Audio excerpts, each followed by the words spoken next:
How's your aunt, anyway? How's your aunt, the one who farted for 5 minutes, Carl? I've not been that well. What's up with her?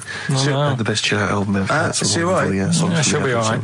Yeah. Okay, guys, so that's the prizes up for grabs. So we were having two conversations there. I think we're a little bit too relaxed in this show. Sure. I mean, people tuning in will just think, do those three people know they're going out live? Or is that a conversation, like, between the records? It's... Do you know what I mean? It probably sounds like, the record is playing. We think the record's playing, we're just chatting. Oh, dear. What we got, Carl? What we got? Carl. One opportunity. Carl, come on. Oasis, Live Forever on XFM 104.9. Right, we're in the swing of things. It's mine and Steve's favourite bit of the whole show. This is what we do this show for now. Educating Ricky. Yeah. Go for it, Carl. You said that learning can't be fun. Yeah. Yeah. Okay, I'll go for the one... What's the one about the butcher, going down the butcher shop? You've got get your kit on, we're off down the butcher's. Yeah. You going for that one? Yeah. Well, do you know the saying, don't let the cat out of the bag? Yeah. Do you know what it means? Yeah, well, don't give away a secret. Right. Well, do you know how it came about? No. Well, ages ago. Before, like... ages ago. 17th century? Yeah, before, like... Yeah, 17's good. Yeah. Before, like, you know, proper butchers and Dewhursts and supermarkets and that, you used to get these blokes who sold meat. Right. Butchers, they were called then, I think. Yeah, but the difference was they didn't stay in the same place, they moved about. Right, so they'd turn up on a street corner, and he'd have, like, loads of carrier bags of, like... Carrier bags? Yeah, with meat in and that, and people would plastic be like, carrier bags. Yeah, with whatever. mobile butcher on them. Yeah. Right, so and an email address. Yeah, go on. People went, right, yeah, I need some meat. Right, so they'd go up to this bloke and say, what have you got? And he'd say, well, I've got a you know, you can have a bag full of pig, or you can have whatever, a bag full of chicken, whatever. Yeah. And they'd go, yeah, how much? They go, you know, call it a fiver, whatever. Yeah. And they'd buy them, and to make more money, they didn't always fill the bag with what they said was in it. Oh, and yeah, I thought that might be the case. Right. Yeah. So what did they used to do? Put cats in there? Yeah. But I don't see what. Okay, so sometimes they would put a cat in the bag and pretend it was chicken or whatever else. Yeah, so why was a cat any cheaper than a chicken? Because cats are wandering around the streets, aren't they? Chickens aren't. So they'd get a chicken, they'd put a chicken on the top so that when they look in it, they'd go, yeah, that's all right. Got a bag full of chicken. They'd get home to make the dinner, and they'd be like, what are we having tonight? And they'd go, well, you'll never guess. And they'd have, like, you know, well, you can have a chicken leg, and... You know, but it would be a cat. Yeah. They'd have to defrost a pizza. Yeah. Did they mind that they were eating cat then, in those days? He didn't say. He just was saying about the saying, don't let the cat out of the bag. It's like, you know, if they see that, they're going to go mad. I'm mildly disappointed with this story. It's all right if it's true, but, you know, there's something about it, it's just... I want to know more. He always leaves it... Is it Carl doesn't quench your thirst for knowledge, he creates more. I don't know if that's a good thing or not. Well, yeah, he's like the pot noodle of information. Yeah, do you know, he never... I want to go... I'm not nourished by it. It's if for every fact he tells me, there's 10 others that spring up that I have to get clear. Well, so it was the people that were doing this, it was the dodgy butchers that coined this phrase. Were they saying to each other, don't let the cat out of the bag? I.e., what I mean by that, Jack, is don't let them see the cat, what we've stuffed in there. Yeah. Dodgy butcher, there's another phrase, isn't it? So that's the first one. Is that a euphemism, or is it dodgy butcher? As his meat delivered around the back. Sure. So that's that one. So let's get your kit on. What does that mean? It's a euphemism for homosexuality. Okay. And meat, presumably, in that means different things. It doesn't. It's a word that is also a male bird. Would it mean chicken or cat necessarily in that context? Or well, I suppose it could. Yeah. Carl's look at him. Carl looks at you like a cat. Yeah. Whenever we leave him behind, if we don't talk like straight at him and let him see our lips moving, and it's, you know, monosyllabic and very look, he's lost in that conversation there. He just drifted off, didn't you, Carl? No, I just was also thinking on animals and that. Something else I was going to use. Go on. Was this isn't a radio show, is it? I just suddenly caught myself. This is nothing. I told you that before. It's been bad today. No, but I mean, it's the way, this casual way that it's like we almost have no regard for our listener, and I'm not proud of that. I just don't know what to do about it. Do you know what I mean? I don't know how to do this properly. I mean, we're just chatting here. I mean, it's only Anderson who's seen through us, and that surprises me that more people haven't. I mean, what are the figures like? Do people listen to this show? I'll find out for you. You keep saying that. But, there's this parrot, and apparently it lives Rick, it's unique, if nothing else. I mean, when you wake up with Woken tomorrow, you're not even going to hear him start a line with there was this parrot. Go on, there was this parrot, go on. And it can talk and that. Someone's obviously, taught it out how to speak and that. And it flew away. And it's living in this church. Right? And people are at the church doing hymns and that. And then trouble's brewing. In between the hymns. That parrot was owned by an old miner who used to swear a lot. Yeah. Well, then the vicar is going to be really annoyed. That vicar, that vicar's going to go on. I just hope it stays quiet, Rick, during the vicar's sermons. Yeah, go on. Have you read it? No, go on. Have you read it? No, because that's what happens, right? Go on, tell us, Carl. During the hymns, it's sort of effing and jeffing and stuff. Effing and jeffing? Yeah. And everyone's like going, it's quite funny, really, it doesn't know what it's doing. Everyone's having a laugh. Yeah. But it's causing a havoc at funerals. When did this happen? Not years ago. John was a much-loved man. He was a wanker! Yeah. So anyway, that was another story. What can you say about Uncle John? Bollocks. Oh, Carl, I love the fact that when you look at things, you go, that's interesting. A parrot swears at funerals. That'd be a nightmare. And it stays with you. You see, for a simple man, you retain an awful lot of knowledge. It's just all rubbish. Do you know what I mean? If you just replaced all this rubbish with good stuff, you'd be an intellectual. Yeah. Really. Because, your attention is fantastic. Yeah. So Did I lose you again there, did I? Was it the word retention? We've still got Wash Up With You. Yeah. Should we play a record and do Wash Up With You? Yeah, we'll play a bit of Aqualung then. Aqualung! Right, that's Aqualung. Good time's gonna come, innit? Right, Carl, come on in, educating Ricky. So, don't let the cat out of the bag, that's where that comes from. Comes from a crafty butcher. Right, go on then. So the next little headline is Wash Up With You. Wash Up With You, go on. You want to know about that? Yes. It's a survey that they did this week. They? Yeah, some university did some survey. Brilliant. Did a world test on washing up. Yeah. And each country were given 140 pots to clean. Brits were the quickest. Yeah. Yeah. Turkey were the slowest at washing up. The Turks. It's not because the little fellas that work in the kitchens with no... Is it? They can't reach. Spain were the cleanest, and the Germans were pretty good as well. So...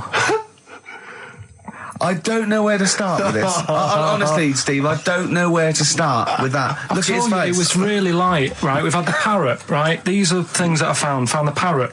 Right, I've told you about the dog in the car wash. Right, you didn't tell me about that. You said there's a car wash for a dog. That's all you told me. Yeah, the but parrot, you said there's a parrot.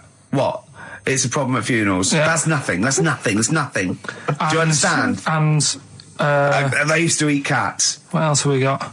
There's an elephant in India with sore feet. Why? There's an elephant in India with sore feet. No, I'm interested. Why?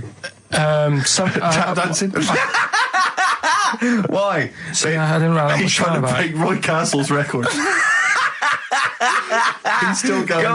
Go on, what is it? Think. It's an elephant, and it was really old. It was about 76. Right. And it had sore feet, because it's old. And they don't make stairlifts and the that big, do they? roads are bad and that. Yeah, go on. They said, what are we going to do?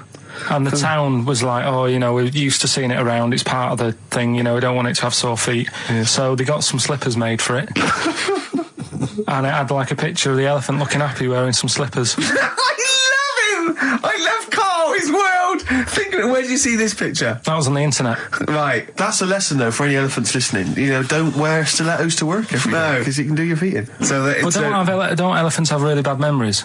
No, they're really great good memories. Oh, do they? Yeah. Oh, well, that's good then. No, I just thought they'd forget where they put them. I thought there was something about elephants having bad memories and that.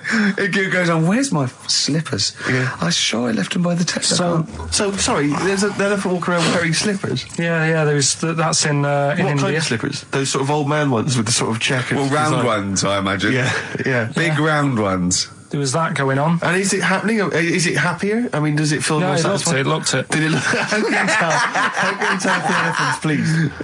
What else is there? There was a woman who's had a breast insured for 150 grand. Right. Okay. Any more information there? What? Third party fire and theft? Don't know, it had a picture of her with them, like, you know, out.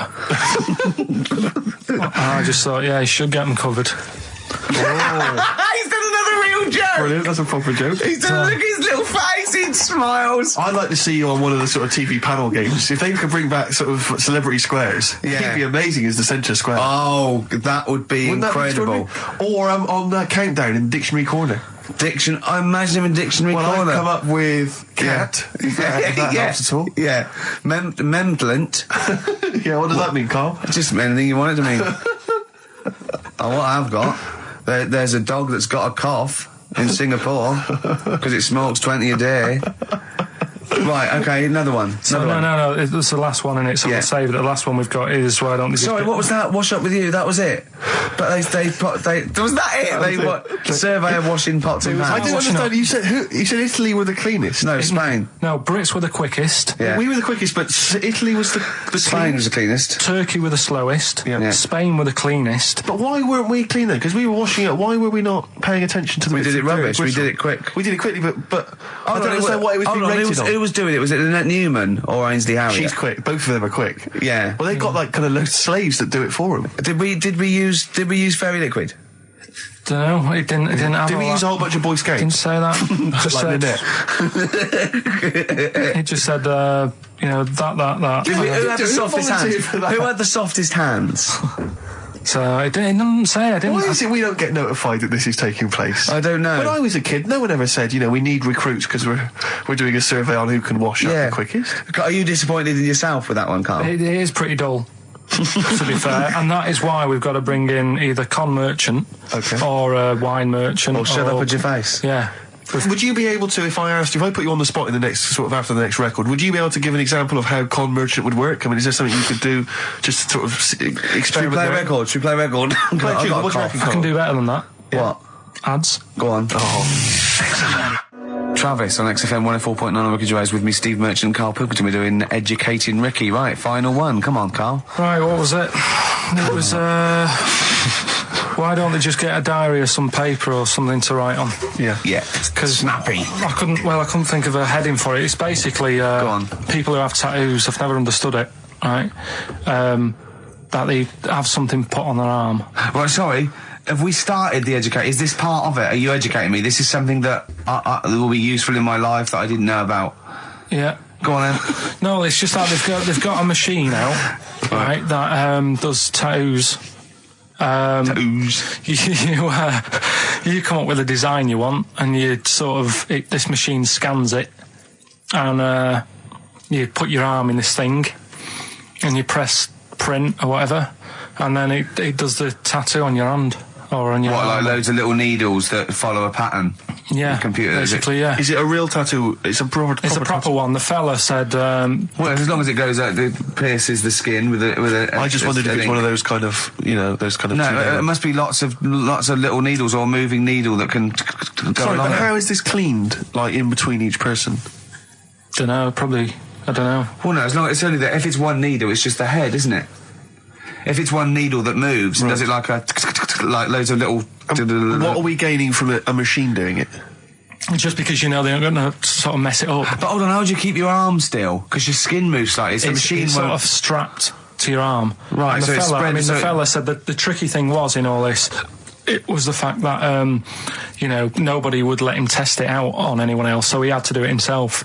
But did it work? Because the thing is with a tattoo artist, they can see when your skin's moved and they can see what they've done and they keep wiping it and looking, whereas a machine's just got to trust itself. Yeah. So I think one needle could go wrong. If it was a lot of needles that it just came down, like, you know, 1,000 needles that was an imprint. Yeah. But obviously I'm asking someone who hasn't delved any further than there's a machine that can give you a tattoo. That's all you've got at the moment, isn't it? Well, yeah, basically. That's all you've got? I mean, that's what I've got, because I'm not a fan of tattoos. I don't... But where did you read this again? This was... Internet? This was on the internet, yeah, it was, yeah. Okay. And I just don't understand why people do it. That's what got me attention. Because me... Sorry, what have I learned from this? That if you wanted to get one, you know, you can get one done by a machine now. You know, people say machines are sort of taking over and that, and there's another one. But it's just the fact. I mean, I don't know. So give us the snappy title of this education again. Why don't they just get a diary or some paper or something to write it on? That's what I always think when I see people with loads of tattoos. Like there's that fella who we were talking about the other week in Scotland who was covered 99% in tattoos. It's just like, what have you done that for? Yeah. Do you know what I mean? You can't get rid of it now. You've done it now. Yeah. One of my uncles, like Tattoo Stan, he's just caked in them. Tattoos. Right. I don't think he's my proper uncle, but it's just like my dad's got Tattoo Stan. No, my dad's that's a province in Russia, isn't it? My dad's got loads of mates who. When you say he's not your proper uncle, do you know, like when someone comes around, you go, all right, Uncle Stan. Yeah. Do you know what I mean? And there was my dad had loads of mates like that. There was John the Screw. Right. So he either works in a prison or he likes to have sex. Cabbie. Cab driver. Okay. There was Jimmy the Hat. I don't know where he Jimmy did. the Hat? Yeah. And, did he wear a hat? No. No. There was Fred the Veg. You sure he wasn't a relative? Sorry. Fred the Veg used to get us like big bags of potatoes and that. Fred Veg, okay. And there was Tattoo Stan. Right. And he was just caked in them. And I used to always look at him thinking, why have you done that? I must have only been like, 6 I suppose or 7. if you're born with a name like Tattoo Stan, exactly, you're destined, aren't you? Were really? they like a 1950s gang? I'm worried about. I'm worried about doing a bank job. What was his name? The Hat. What was his name? Jimmy the Hat. I'm worried about Jimmy the Hat. Yeah. Not having a hat. I don't understand it. Are you sure he didn't have a hat? Not when I met him. Did he ever wear a hat? I didn't see him that much. Do you think it was a joke, like, when your mate's sort of like, 8 foot and huge, you call him Little John or Tiny? Do you think the fact that he never wore a hat? They went, hold on, I've noticed something about Jim. Go on. No hat. And I go, oh, true, let's call him Jim the Hat. Jim the Hat, yeah. But my Uncle Stan, he had like loads of them. He did them himself. Oh dear! And it was always that thing. God. What was it? Things like he had like the cross cut here, made in Britain. And if you're going to do them yourself, I'd say at least make sure you're sort of a good drawer. Yeah, and don't do it in the mirror so it comes out backwards. Well, that was the other thing. But like, I remember he did. Names are all right. He had like all his kids' names down his arm. And, what are they called? Yeah. Oh, God, it's Tattoo Stan Jr. Yeah. And Paul shits the bed. I'm trying to. Oh, Wabbai Kate. Yeah. But he had, Frankie never amounts to anything. Oh, God. So he had like. Johnny, I don't think he's mine. So he did all this. I don't even know why I'm telling you about tattoos. No, nor do I, Carl. I was watching. Did you watch The Mammals in the week?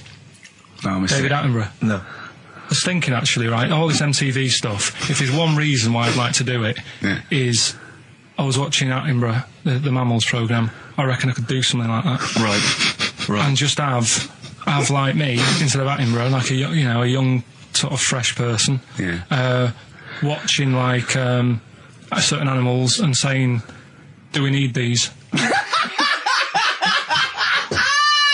you know what I mean?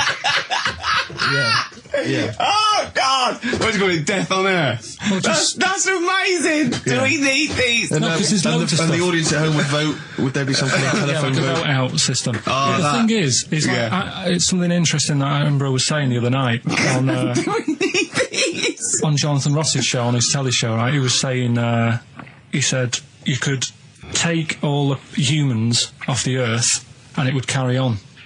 But take, like, some animals off it, mammals and that, you got problems on your hands. I thought that was quite interesting. Yeah. So it's like, the question is, do we need these? Is that part of the big thing?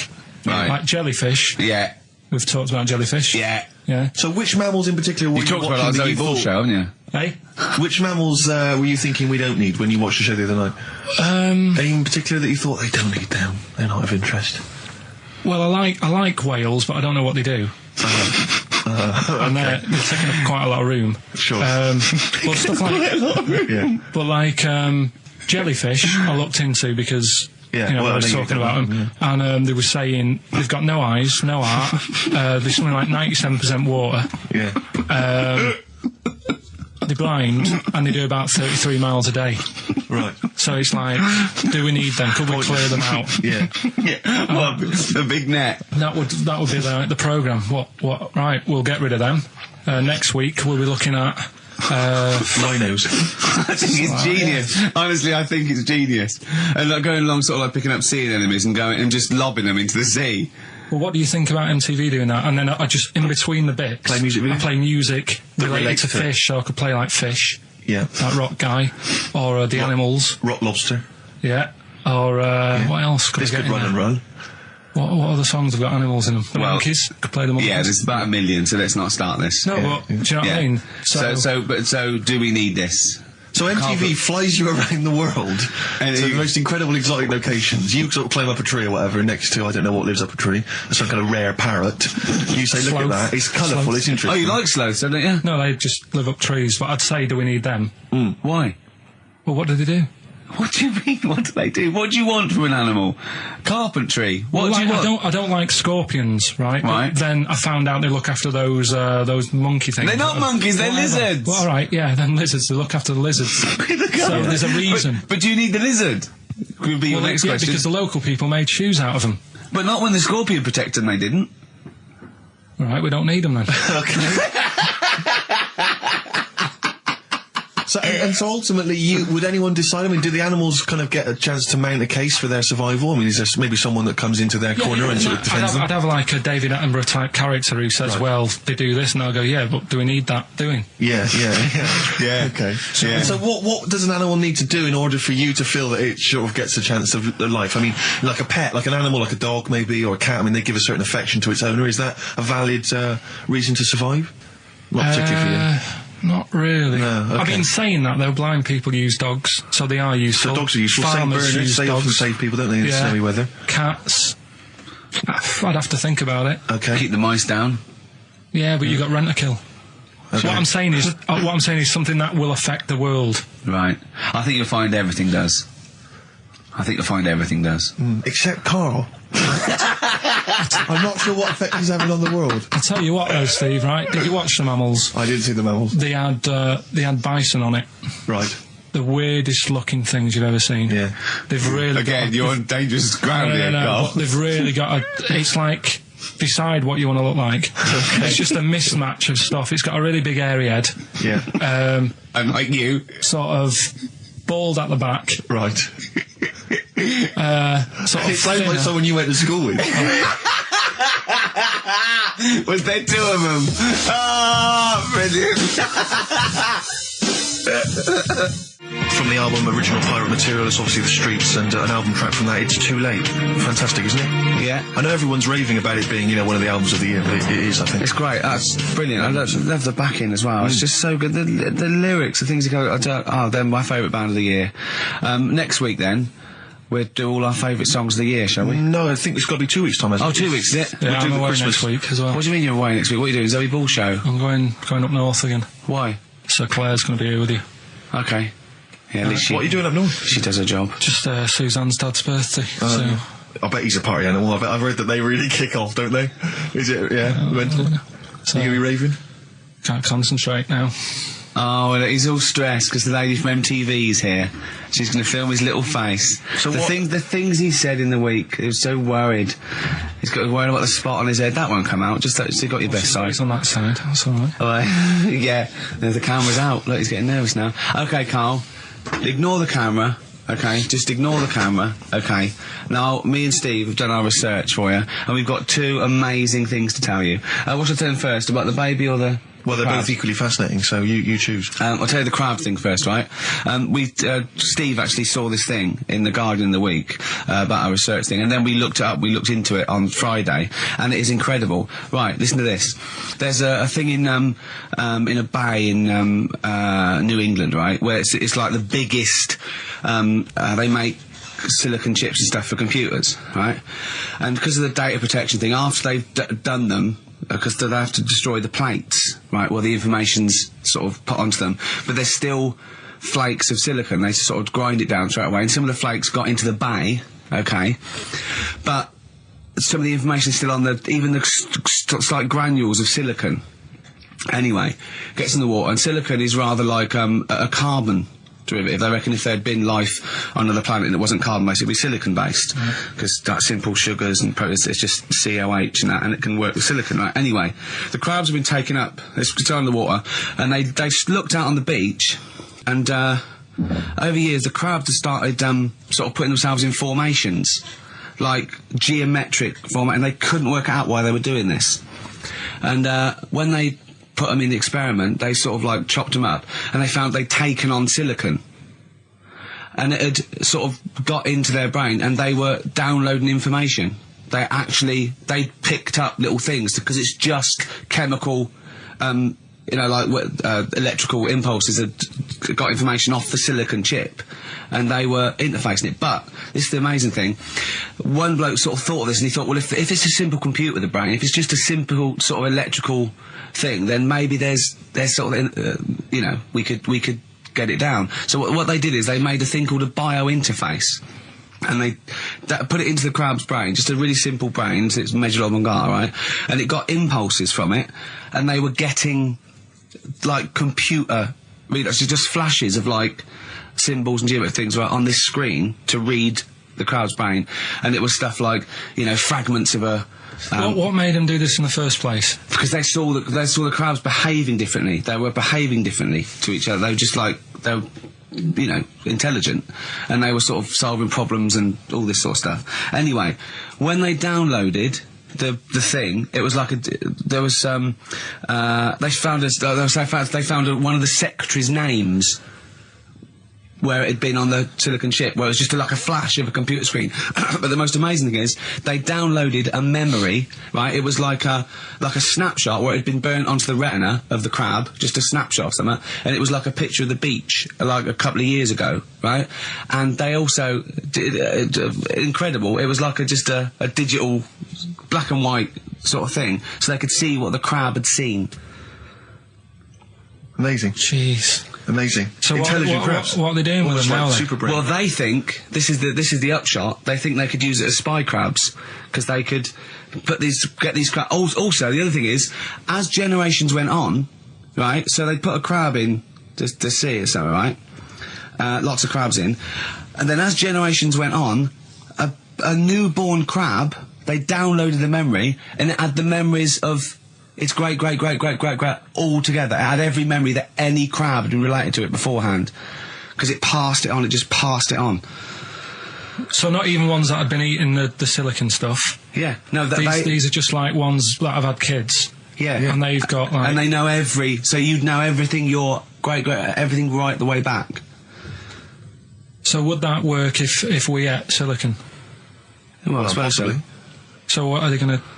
Well, they can use them for all sorts of things, though. I mean, that's what's incredible. I mean, I don't know how you train it particularly. I don't know, it'd be quite tricky to train, but I'm assuming if they can do it that way, then presumably they can give it like certain silicon information, which they can then plant in it, if you like, within its sort of food. Also, if you get them onto enemy beaches, you'd have like 1,000 digital cameras just sneaking around. You could get Osama bin Laden or someone. They don't understand the information they've got. No, they don't know they're doing it. They just download them. So it's not like you could torture them and they won't be able to sort of give you the information, because they wouldn't know what information they had, because they're just. But the first crab they downloaded, they just kept seeing the same picture of a big crab feeding it, which they really, yeah, wow, that's what, like its mother crab or something. Yeah, it was memories of it as a child. But they're not in colour, presumably. No, it's all in black and white. They're all in black and white. It's just a digital camera because it's just they don't see in black and white, so it's just like a I don't know. I think it's burnt onto the retina or something. And the only one that they kept were the ones they saw a lot of the time. I mean, in a way, some of the educating Ricky I've got for you today is on the similar lines. Right. Oh, you've got to be impressed by that. You've got to be impressed by that. That's pretty good. I mean, I'm interested to see, what they do. What they do with what the crab developments are. But yeah, no, that's pretty good. Yeah. But I mean, amazing. Yeah. Amazing. Well, just digest that information, because that's not even the most impressive one we found. I think it is. I suppose it's pretty impressive, but the next one's maybe more shocking. Okay, right. But let's play a tune, and Ricky's got another extraordinary Okay. The Cure, Love Song, classic on XFM. So that's the crabs that you can download their memories. But what about other animals that are in the sea, in that same sea, eating the stuff? Have they tested them yet? I don't know. I think they just took it on because their biology, something to do with, I presume they could take up minerals and, I don't know why. I don't know. But anyway, next one, it's just on the horizons, a bodybuilder, yeah? This is freaky. Married another bodybuilder, right, and they're pregnant, and they had these tests, and the baby was very large, but it was causing it pain, right, in the thing, right, and it's almost bizarre, and after the female woke up pregnant after 7 months, and the baby was walking around. No, it forced its way out of the vagina. Oh, no way. Yeah, it forced its way out. And it almost had, super strength. And it was pulling her along by the umbilical cord, and they had to, and it was a stone. Extraordinary. That's freaky. I mean, you talk about freaky stuff. That's made up. What? It wasn't pulling her along. It was she could feel it. Exactly. And it was, do you know what I mean? Just went...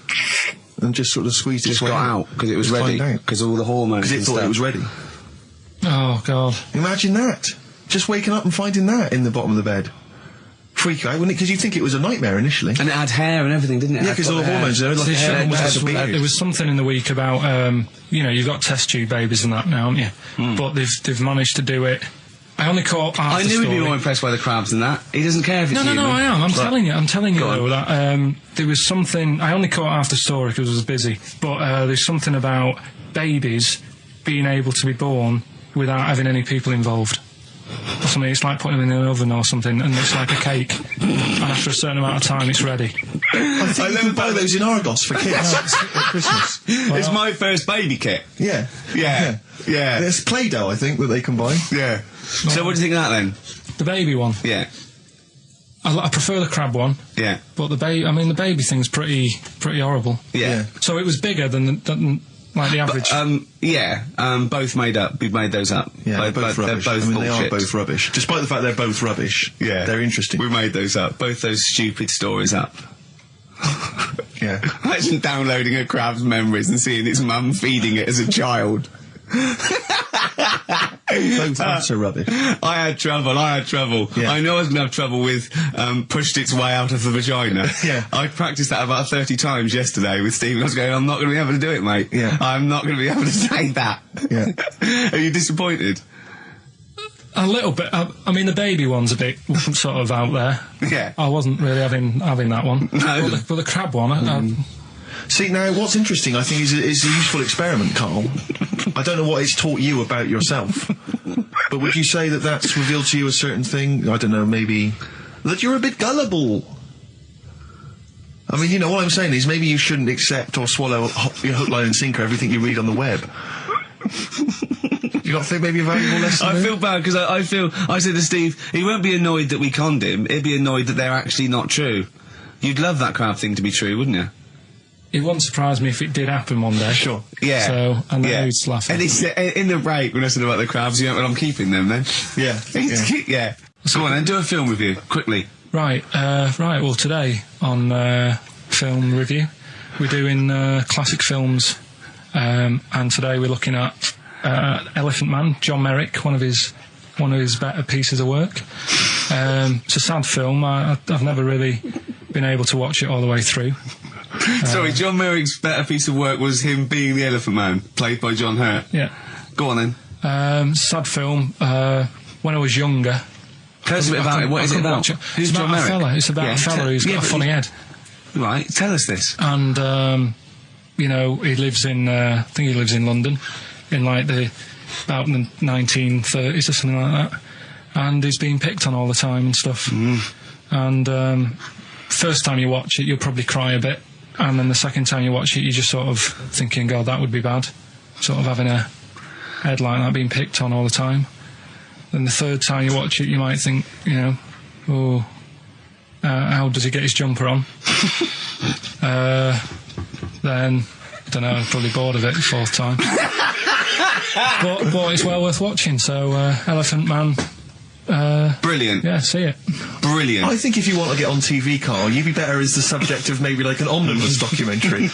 Living with Carl. He had some Germans laughing at him on the tube because they recognised him. You don't think of that? Well, obviously Ricky doesn't travel on the tube anymore. He's too rich for that. I never did. I always thought it was beneath me. Sure, but I used to walk everywhere, didn't you? But I'm still forced to take the tube, and I sat on the tube, and it pulled up, and outside the window, just happened to be on the station, was one of the posters with us. So I was kind of there, not realising it was behind me, and these big kind of fat German or maybe Bavarian guys. Well, they're in lederhosen eating sausages. Yes, they were. They're Bavarian. Yeah, they were. And I noticed one of them kind of looked at me, and then looked at the poster, then looked at me, just happened to say it, and wittered something to his friend in German. You know, I don't want to try and do an impression. That's freaking goggle-eye. Oh, whoa. I think that... No. But I know what you're thinking it means. It doesn't mean that. Right, okay. It means... What's a rough translation? Elegant boy. Right, okay, yeah. And so anyway, That's freaking goggle-eye. He pointed out the poster, and his That's mate... lanky piss and streak. And his mate burst into laughter. And then we pulled they've got a great sense of humour, the Germans. Well, that's indeed. the thing. But we rumbled onto the next. We rumbled onto the next station, and the poster was in exactly the same place. And this time they tapped the shoulder of someone else on the train and pointed me out, and that person also laughed. An Italian? There was a French. Was there a bloke with a beret, a little moustache on the other side? Yeah. Was it United? Did you get on the United Nations Express? Just to, imagine that. Yeah, it was fake. See the freak. Look at this freaky goggle eye. Right, whereas I love the fact that before you were at least pretending to be speaking German. Now this is an Italian with an accent. It's just a guy speaking perfectly good English. So you've not even disguised the insult there. Oh dear. That'd be lovely. Try and insult me in other cod languages. You could bring Europe together if they just instead of Esperanto, that there was just one common language. The language of freaky goggle eye. I'll tell you what would bring Europe together is you maybe representing England on the Eurovision Song Contest. That would be great. With a self-penned tune. Should I do that? That would be magnificent. It's got to be worth thinking about. Just about everyone being the same. Yeah, just about people being equal. Everyone, not and also mentioning the euro. Yeah. Just doing that. I like all different cheeses. Oh, je t'aime la musique pop. Yeah. La baby belle. Et le cheddar. I mean, I'm not a fluent French. Le grand fromage. Yeah. Oh, it'd be lovely, wouldn't it? And they'll all be there, all in their different. Well, every uniforms. line could be maybe in a different language. Yeah, and what would I wear? I'd wear sort of like a kilt. You'd wear a kilt, but you'd also have on your head one of those kind of big, what are they called? Those big furry hats that beefeaters or whatever wear. One of them. Is it kind of a busby or something? A busby? Yeah. Wear one of those, or maybe a policeman's helmet, a Bobby's helmet with the kilt. Yeah, you'd have the clogs. I'd wear the policeman's helmet under the kilt, so they just thought I was really enjoying the show. Yeah. Good idea. Hey? Excellent. I think we talked for about 3 minutes without having to mention some kind of genitalia. We should celebrate by playing one of my tunes of the year. Really? What one is it? U2 Electoral Storm. I know you're a big fan. Good choice. Well done. Cheers.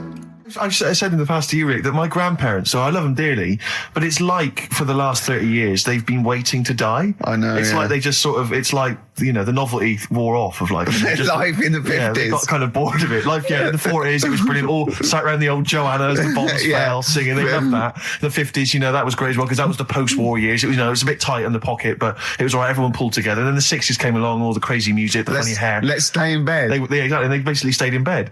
And it was one Christmas when my grandmother said to my dad, what do you like for Christmas? What do you fancy for Christmas? And this must have been, I don't know, 20 years ago. She said, what do you fancy for Christmas, Ron? And he went, well, I could do with a nice big kind of warm winter overcoat. She said, don't worry about that. Don't worry about that, because your father will be dead soon. It's right, you can have his. Meaning my granddad. Well, to be honest with you, my father's still waiting. which is good news. Good news for my grandfather.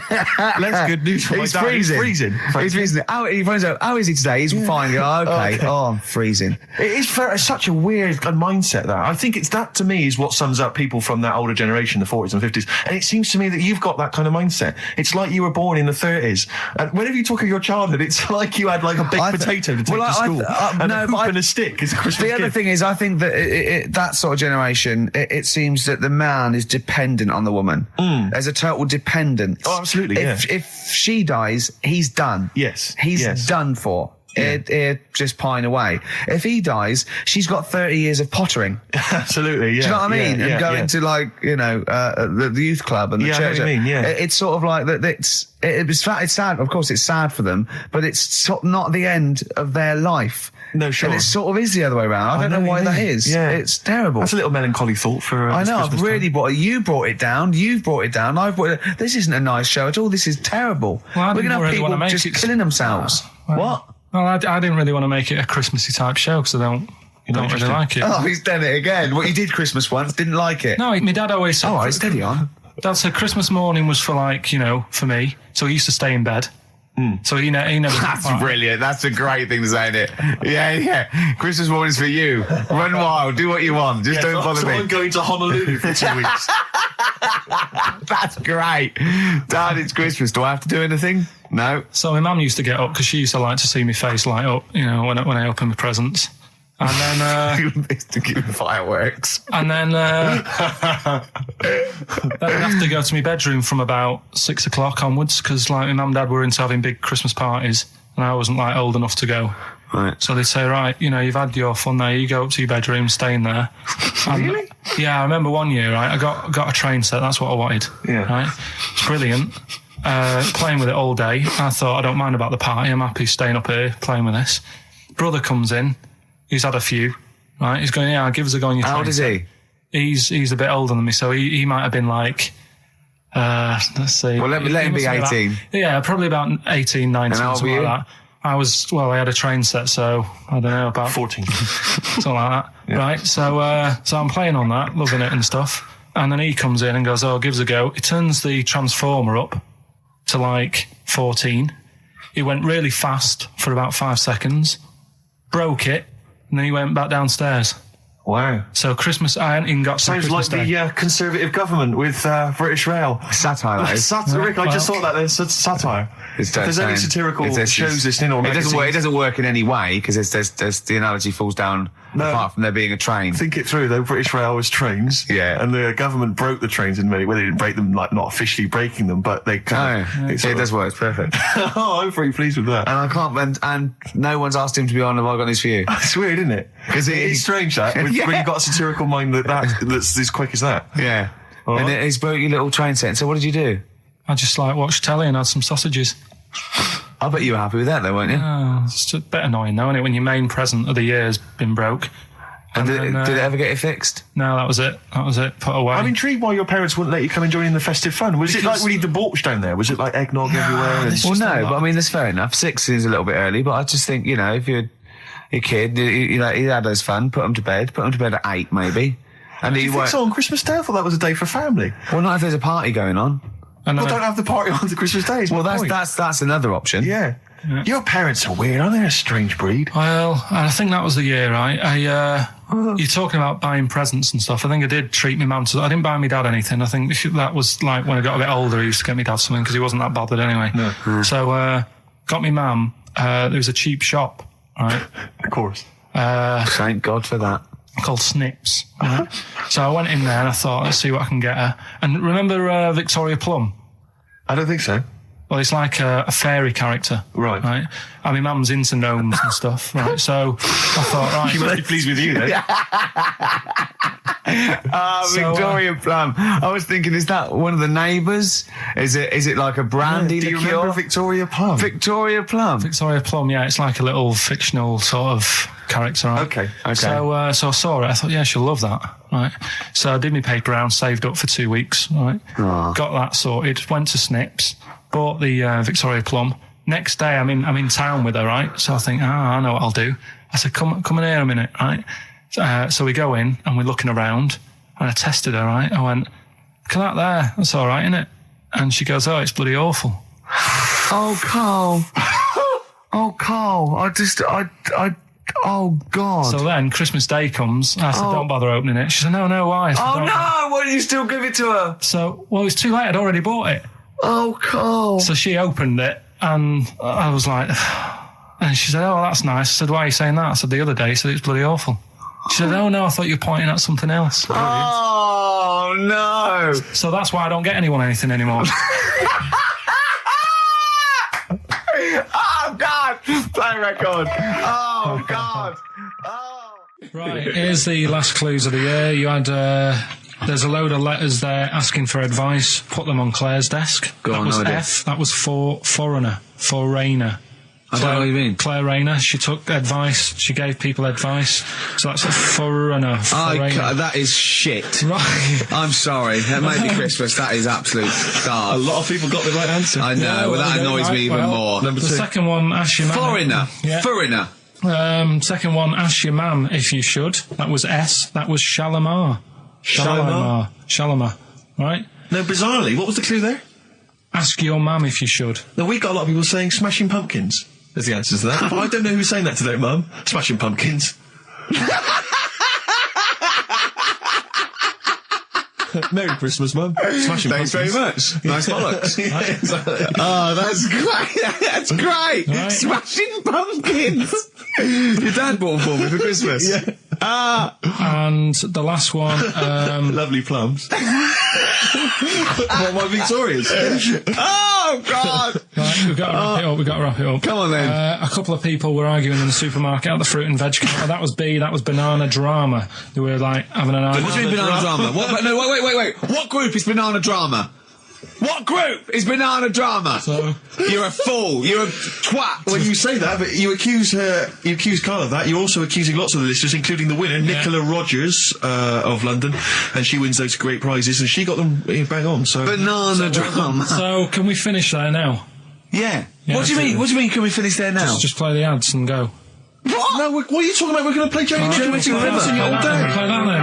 Goodness me, Carl, look at you. We haven't got time. Merry Christmas, Carl. Merry Yeah, Christmas, yeah. Carl. Enjoy the show. Let's give him a little kiss. Oh, little kiss. Oh, no, with tongues, it's Christmas. No, don't. Stop messing about. Get up! Can I just ask Carl how he got on over Christmas? Because the last time I spoke to him, you hadn't bought a present for your girlfriend.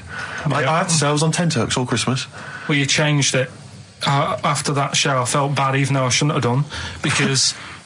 Because you hadn't bought your girlfriend a Christmas Yeah, but present. I said to you, I booked a table at a hotel in Covent Garden, had Christmas dinner there, which was nice, right? It's good food and everything. Didn't feel like enough to me. Well, then I went out and treated some stuff, and then... No. A couple of days before Christmas, he went, I took Suzanne to that hotel we're going to go to for Christmas dinner. We had tea and cakes.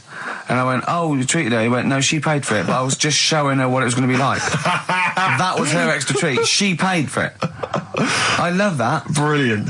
Yeah. Well, it was a dear. It was like 150 quid for a meal for two, which is pretty dear. So I'm not going to buy her cakes as well. I love that. All right, love, have anything you want. You pay for your own pudding. I'm not mental. Yeah. So you treated her to some other Yeah, stuff. some bits and bobs. And then So yesterday, she chose them and you paid for them. what, the presents? Yeah. No, Or you chose them and she paid for them, but, you know, it's the thought that counts. I got them on the way home that Saturday. Well done. And what did you Past buy? some shops. Well, just some bits. It might be personal, Steve. Well, I don't care. Just some bits. Yeah, Just but bits and pieces. leave out the personal bits. What bits? Just little things. And then yesterday, right? A monkey wrench and a new washer for the shower. Yeah. Some recordable CDs that you need for your job. Oh, So, dear. no, when you gave those presents to her, did her face light up? Right. I don't want to tell you what they were, right? But she wasn't that impressed. You're going to tell us what they were now, Carl. what they are. You even know what they are, she told you, on Christmas Day. Hold on, wait a minute. But it doesn't matter what they are. It does matter what No, they it are. doesn't. It doesn't. does, Carl. It's you, mate. Of No, course it doesn't matters. matter. Oh, God! Have you just remembered? Yeah! Right, but don't. There's no need. I've got to tell him, Carl. I really want your permission because I don't want to be I know it's not, but we know it's not that embarrassing. It's really quite sweet. Yeah, but in a way, right, the way I look at it is, right, Christmas even when I was a little kid, right? It's not. Please let me tell him, Carl. Well, let me just tell you first, though. Let me tell you why I didn't go all out on the old present front. All right. Justify yourself. Right. First of all, I've covered it up since then anyway. Right, with that present, because I bought her some shoes yesterday, and she did say I'll give you the money for them, but when I get home I said it's all right. I said you can have them, right? So not only did I buy her some food on Christmas Day, I got her shoes. She's probably had a And they feel like a horse. Yeah. It's not like, yeah, there you go, there's your shoes, there's your food, right, bed down, see you later. Yeah, but what I'm saying is I she's have done. fed and clothed Yeah, her. did you comb her hair? She's done well this year, right?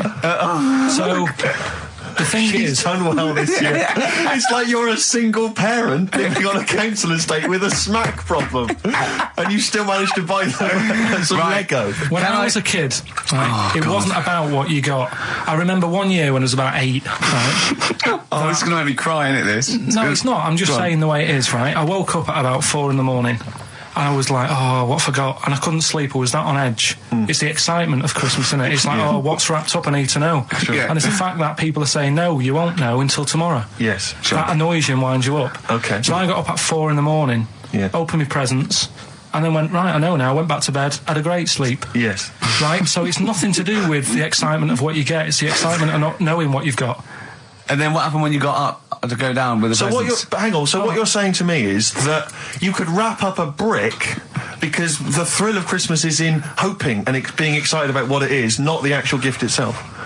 Yeah. Is that what you did? That's- did you get a brick? No, let me tell you now what he got. He got her a present, right? And she said, she came. I said, yeah, he got me. It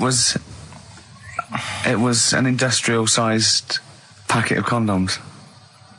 It was a joke gift. No, it No, it wasn't a joke. joke. It wasn't even a joke. I went home that Saturday after the year, past Boots, thought, might have something in here. They were on, like, some value. Right, you passed the Were they makeup. used? Right, but Passed anyway, the makeup. You passed all the other. Past the Feminine makeup, stuff. past the lovely vanity cases, Yeah. the foot spas, Exactly, yeah, the yeah. bathroom Oh, hold products. on. How much are these, love? For 100? Yeah. $4.99. Yeah. Do I get them reduced if I buy in bulk? So how many did you buy? What was it? I don't know, probably about 100. Right. Okay. And is she allowed to use those with anyone? Did you wrap them? Can she just go out and have a wild Well, time you with don't need them? to. They're already wrapped, aren't they? Oh. And then what did she say when she opened them? I'm No, just- wait. Carl, what did she Right, play a record and we'll come back to this. You're worse than my father, that's genius. Made famous, of course, by Jimi Hendrix. Yeah. That's All Along the Watchtower, as originally done by Mr. Bob Dylan. On XFM 104.9. So, Carl, just take us through the moment where you gave this gift. Firstly, So you were went excited- into Boots, right? You thought, all right, 100 condoms. Brilliant. Okay. Did you wrap it I up? don't know if it was 100, probably 80. Right, okay. Yeah. Right. You don't want to So, go mad, do you? Wrap them up. I'm just resting easy knowing that he's not trying to breed. Right? No. Yeah. So I got her them. I got her Grease on DVD because she's Okay. always watching that. Yeah. Right? Yeah. So just think of when her mum said, what did Carl get you? Some condoms and grease. I was going to say, I'm glad he said on DVD. And she was surprised anyway, right? Because Yeah, I bet she was. no, when she got she was thinking like jewellery. no, right? That showed her. That surprised you, hasn't it? All right. So hang on, wait a You minute. thought it was a holiday, didn't you? Yeah. Look at your face. You don't know me at all. So hang on. So did you give these on Christmas Day? Right, what happened is she got in from work that Saturday, right? And I said, look under the tree. Knackered. Oh, at least it's Christmas. Yeah. At least I'm going to get a little bit. Yeah, go on. I said, look, you got some stuff under the tree, right? So Did you give her a sugar lump? Right, she was really chuffed with that. But she said she was a bit puzzled because I didn't know we had any wrapping paper, right? So I ended up using wallpaper. You didn't take it off the wall, though. You had some. No, it was some left over, right? So she said, why have you used wallpaper? I said, well, I didn't have any paper and you were getting in a bit and I wanted you to have a surprise. So she said, can I have a feel of them? I said, The no. presents. You thought, right, I've got the right thing. Yeah. Right. And then Christmas Day, I said, no, don't get carried away. It's nothing really good. You know, we said we weren't going to buy each other much. So there you go, open them. Yeah, go on. And Can I just ask, had you received your present from her yet? yeah. So what had you received? What did he have? Had some shoes, Nice. right? Getaway game for PlayStation. Nice. Which is all right. I'm just totting up Just the value of the value this. of those, Go on, yeah. And just also think about how much fun and pleasure you get from them. Yeah. Although, of course, condoms, I can see the Well, you see know. the appeal. Well, okay. Yeah, so Yeah, I think but I can. also add to that bit 150 quid for a meal. If you're going to start Minus. totting up, 150 quid for a meal. I bought her some shoes, 72 quid. Yeah, that was after the event, though. Doesn't matter. All right, so you'd received these, dare I say it, thoughtful and nice gifts. You handed over the box of condoms. They were wrapped up. She Well, unwrapped them. yeah. Go on, take us through it. Walk us through it. Well, it's not something you play with on Christmas morning. Oh God! Oh, right. But when she opened What them, did she her say? What did face she say? She, well, I wrapped them twice as well, so she thought it was something really good. It was Extra like, oh. protection. Right. And So she thought it was something really good. and then So the disappointment would be doubled. Yeah, go on, yeah. then she just opened it and went, oh yeah, so what's on the telly? And that was Cool, that. ungrateful. That was What an ungrateful woman that is. that. Well, she got stuff. Fancy not wanting I told her. a box of economy condoms from Boots. I said to her about the thing about, you know, it's all about the surprise and that, innit? Yeah. You explained that to her? Yeah. What, after she'd unwrapped it? Yeah. Thoughtful. And she was all right about it. Yeah. She understood. Rick, you know I suggested to him that he buy his girlfriend a gift. I'm worried I've done more damage to the relationship by suggesting that than if he had just forgotten. Next time you've got to go shopping for her yourself, Steve. I think I might do. You've better go shopping for her yourself. I'm glad it's all over though. It's mental. Yeah. It annoys me. The whole thing annoys me, and she knows that as well. Yeah. She should know. What? She still insists on having Christmas once a year. Well, Wow. I'm you know. no, but well, anyway, what did you get? I can't think what you bring to the relationship, Carl. I don't know what it is she's getting from you in this relationship. It's like she's I doing think all we the know. work. Well, yeah. 80 times. Oh God, God! I love it. You're brilliant. I know what she's getting. He's the. What though? He's not thoughtful. No, but he's thoughtful. He's the best he can do with the brain he's got. Do you know what I mean? Right. He's doing his best. He's absolutely doing his best. There's no. He's working at the limits of his powers. Do you know what I mean? Though he's done as well as he can with what he was given. Sure. Yeah, I and understand. that's admirable. Yeah. It's like I think he's done better than you'd expect. I bet his teachers didn't even think he'd get this far. Do you know what I mean? What? Find a girl. No, well, yeah, a job, a girl. Yeah. Do you know what I mean? Clothing himself. He's done really well. What do you think, Carl? You think you've done well? I think I've done all right compared to some of my mates. What are they doing now? Probably not that much. Do you know what I mean? Mrs. Matthews said I wouldn't be an high flyer. I think I'm doing all right. Yeah. Do you know what I mean? I have a holiday every year. Got somewhere to live and that. Yeah. Got a new flat, haven't you? Yeah, so...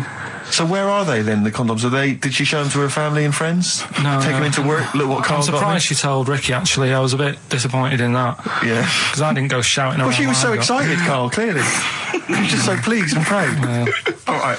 Play a record. We come back to it. No, that's it now.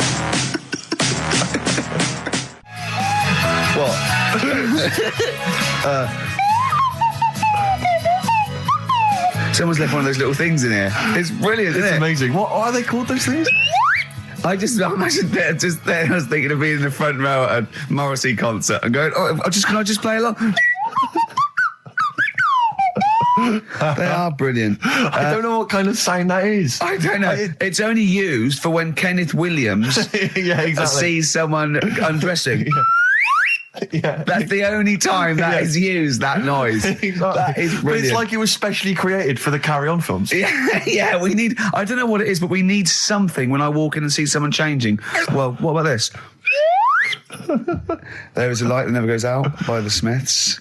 I phoned Carl up in the week, yeah, and I said, what are you doing? He went, well, even though it's one of my days off, I'm just doing some research on the web. Found anything that said, yeah, I'm doing science.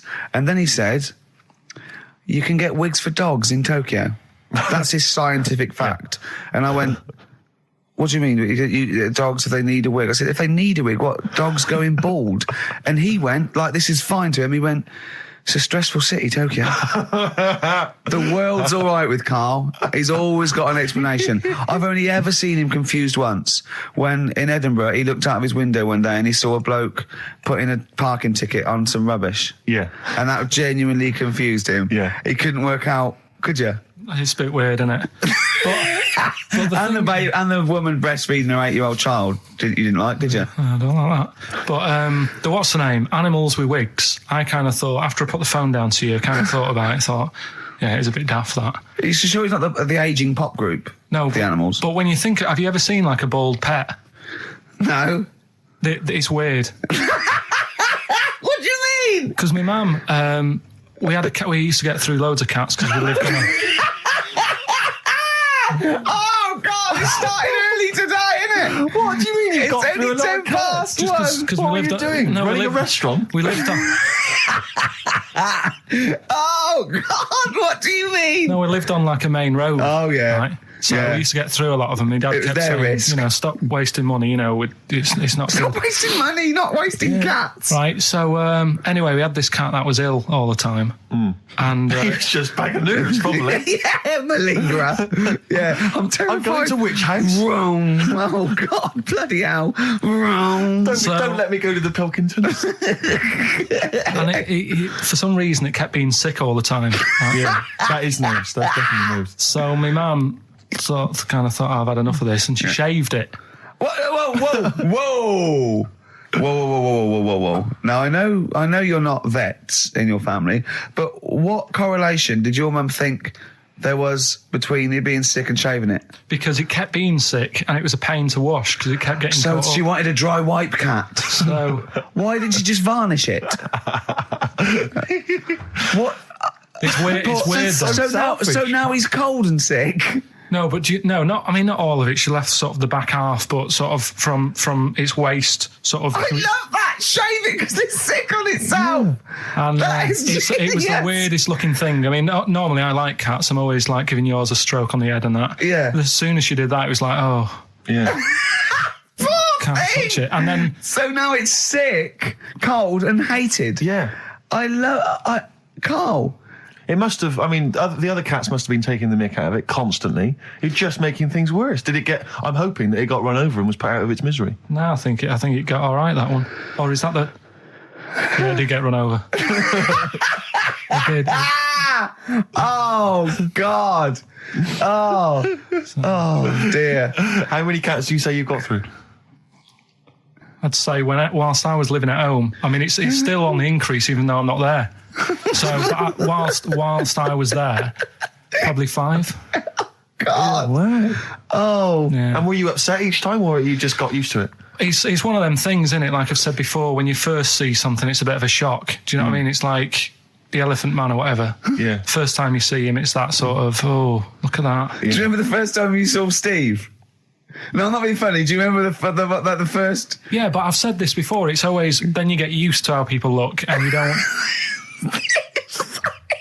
No. I'm going to burst. You have to play a record. No, but... Because I just see Steve's face. No, but I've got used to it. Shut up.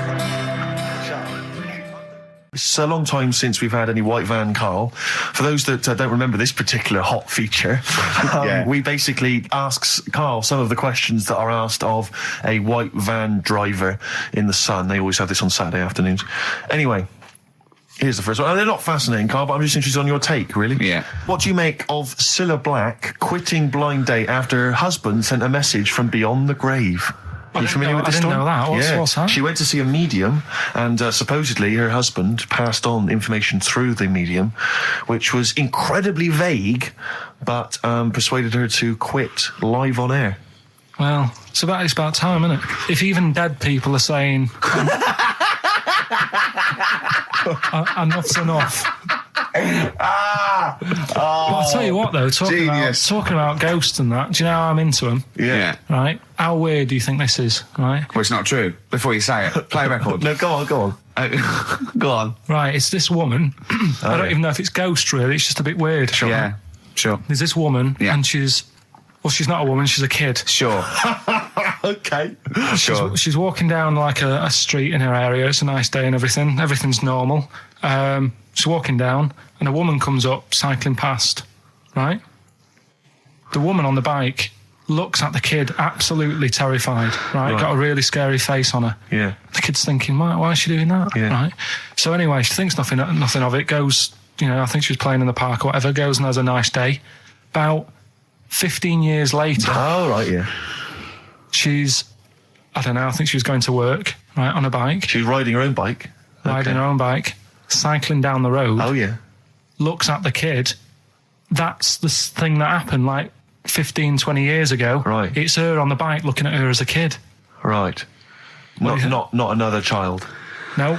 So it's her. She's seen herself. What, Carl? I mean, I don't know where to start. Firstly, where does this information come from? But I mean, why do you ever... I mean, I don't know what part of that you think can be true. I'm honest, I'm speechless. I don't know what to say.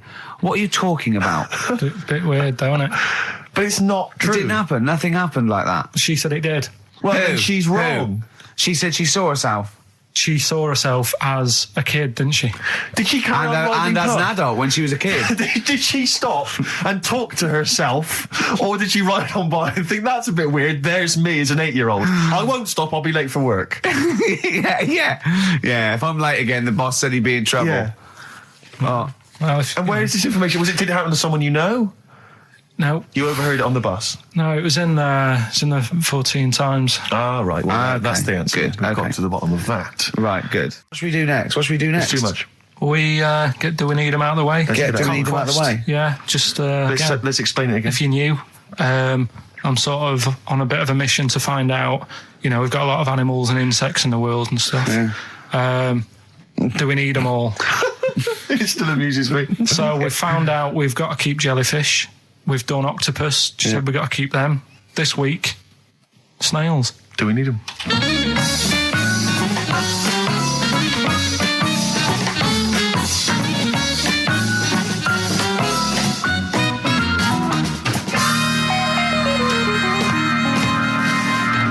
Just doing some research, right?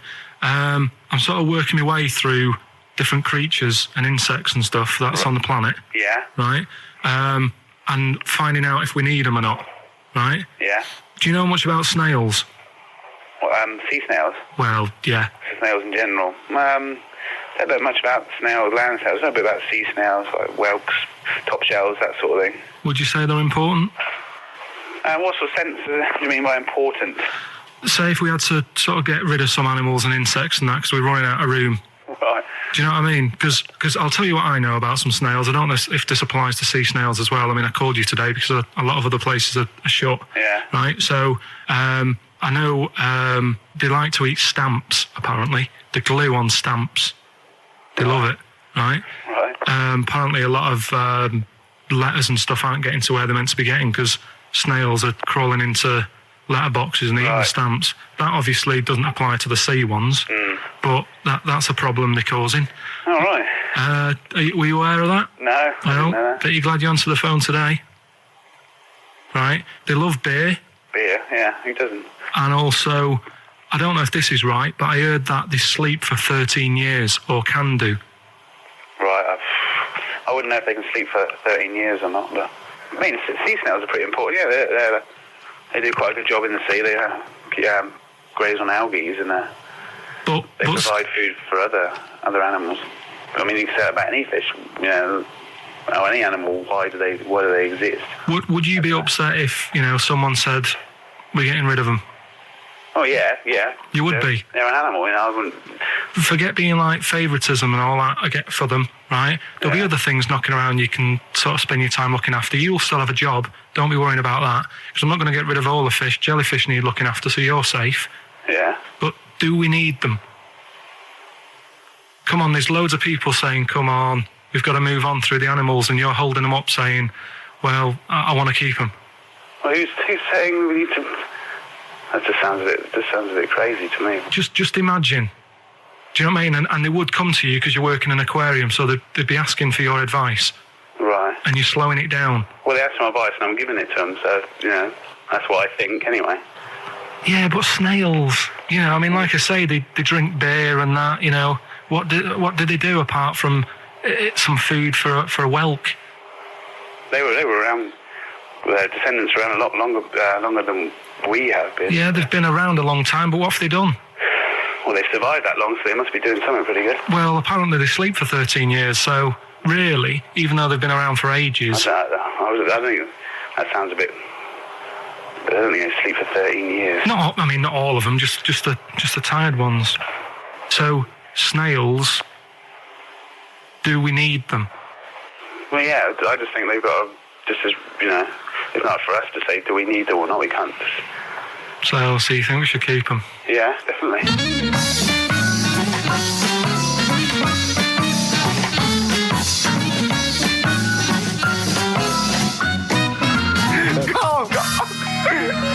Carl, I'm proud of you. That was getting really quite annoyed. I know.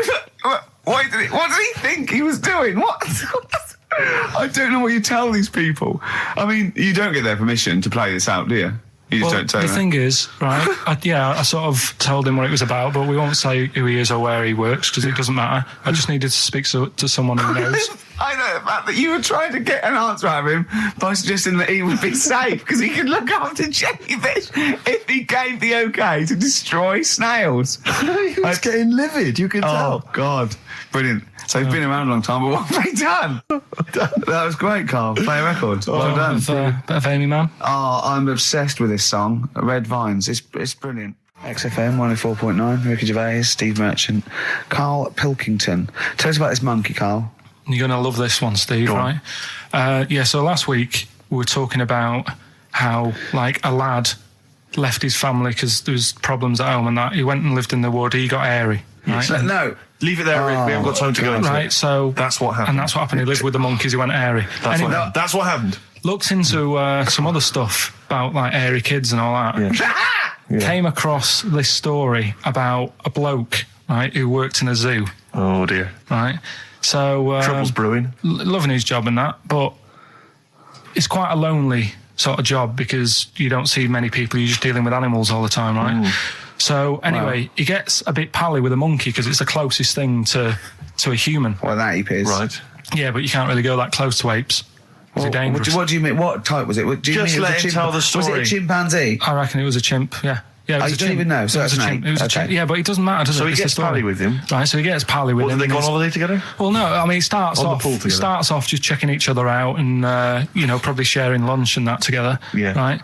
Anyway, this goes on for a while. They're getting on well on that. And then after a while, right, the monkey starts sort of imitating him a bit more and sort of walking upright. Oh, God. Yeah. Right?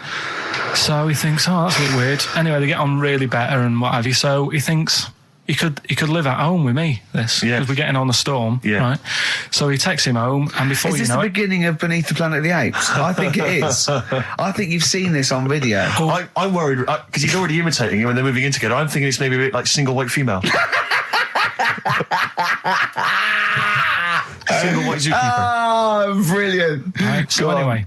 So it's moving in, and it's getting used to sort of the normal human life. He's having a cup of tea in the morning. Yeah, PG tips. He finishes the day off with a... Oh, dear. Finishes the day off with what? It doesn't have him move a piano at one point, does he? He finishes the day off with a little brandy. Yeah. He pours himself one. Is he wearing a smoking jacket? I'll tell you what, Carl. You're a maniac, mate. No, this is why it attracted me. It's amazing, right? So he's having his brandy and that, loving his life. Next thing you know, he sort of... I don't know if he loses it or he gets shaved, but the top half of his body is hairless. Right? Apart from his head. Right, so he's got a nice... So it's the opposite of the kid. Well, yeah. This is what I'm saying. That would happen. Right. Well, hang on, but so you don't know if he was shaved or if it's... How did it say, then the hairless... What? I'll bring it in for you, the story, and then you can see if I've gone wrong. Keep going. Anyway, so this is going on, and he's having a great life. Then the zookeeper starts getting a bit annoyed because he's having a better life than the zookeeper. The zookeeper's in the zoo. This is such So the zookeeper's still got to do a day's work. The monkey's at home, he's partying, well, he's got his other point when he says there's no point you coming in to the zoo because the whole reason of you being there was because you're being kept there. Right. And he didn't want to bring the memories back, so he said, you stay at home. So You're talking such... Just let him finish. God, I don't know if I can sit here and listen to this drivel. I'm fascinated. It's nearly over anyway, right? It sounds extraordinary, Carl. So he's walking up, right? He's having a tea in the morning, finishing the day off with brandy. Gets a bit out of hand. Only tries it on with the zookeeper's wife.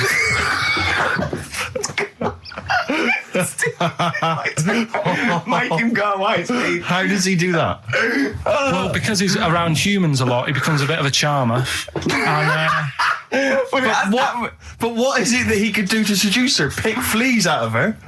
he didn't say. He was built. Yeah, he was well done. So what about that?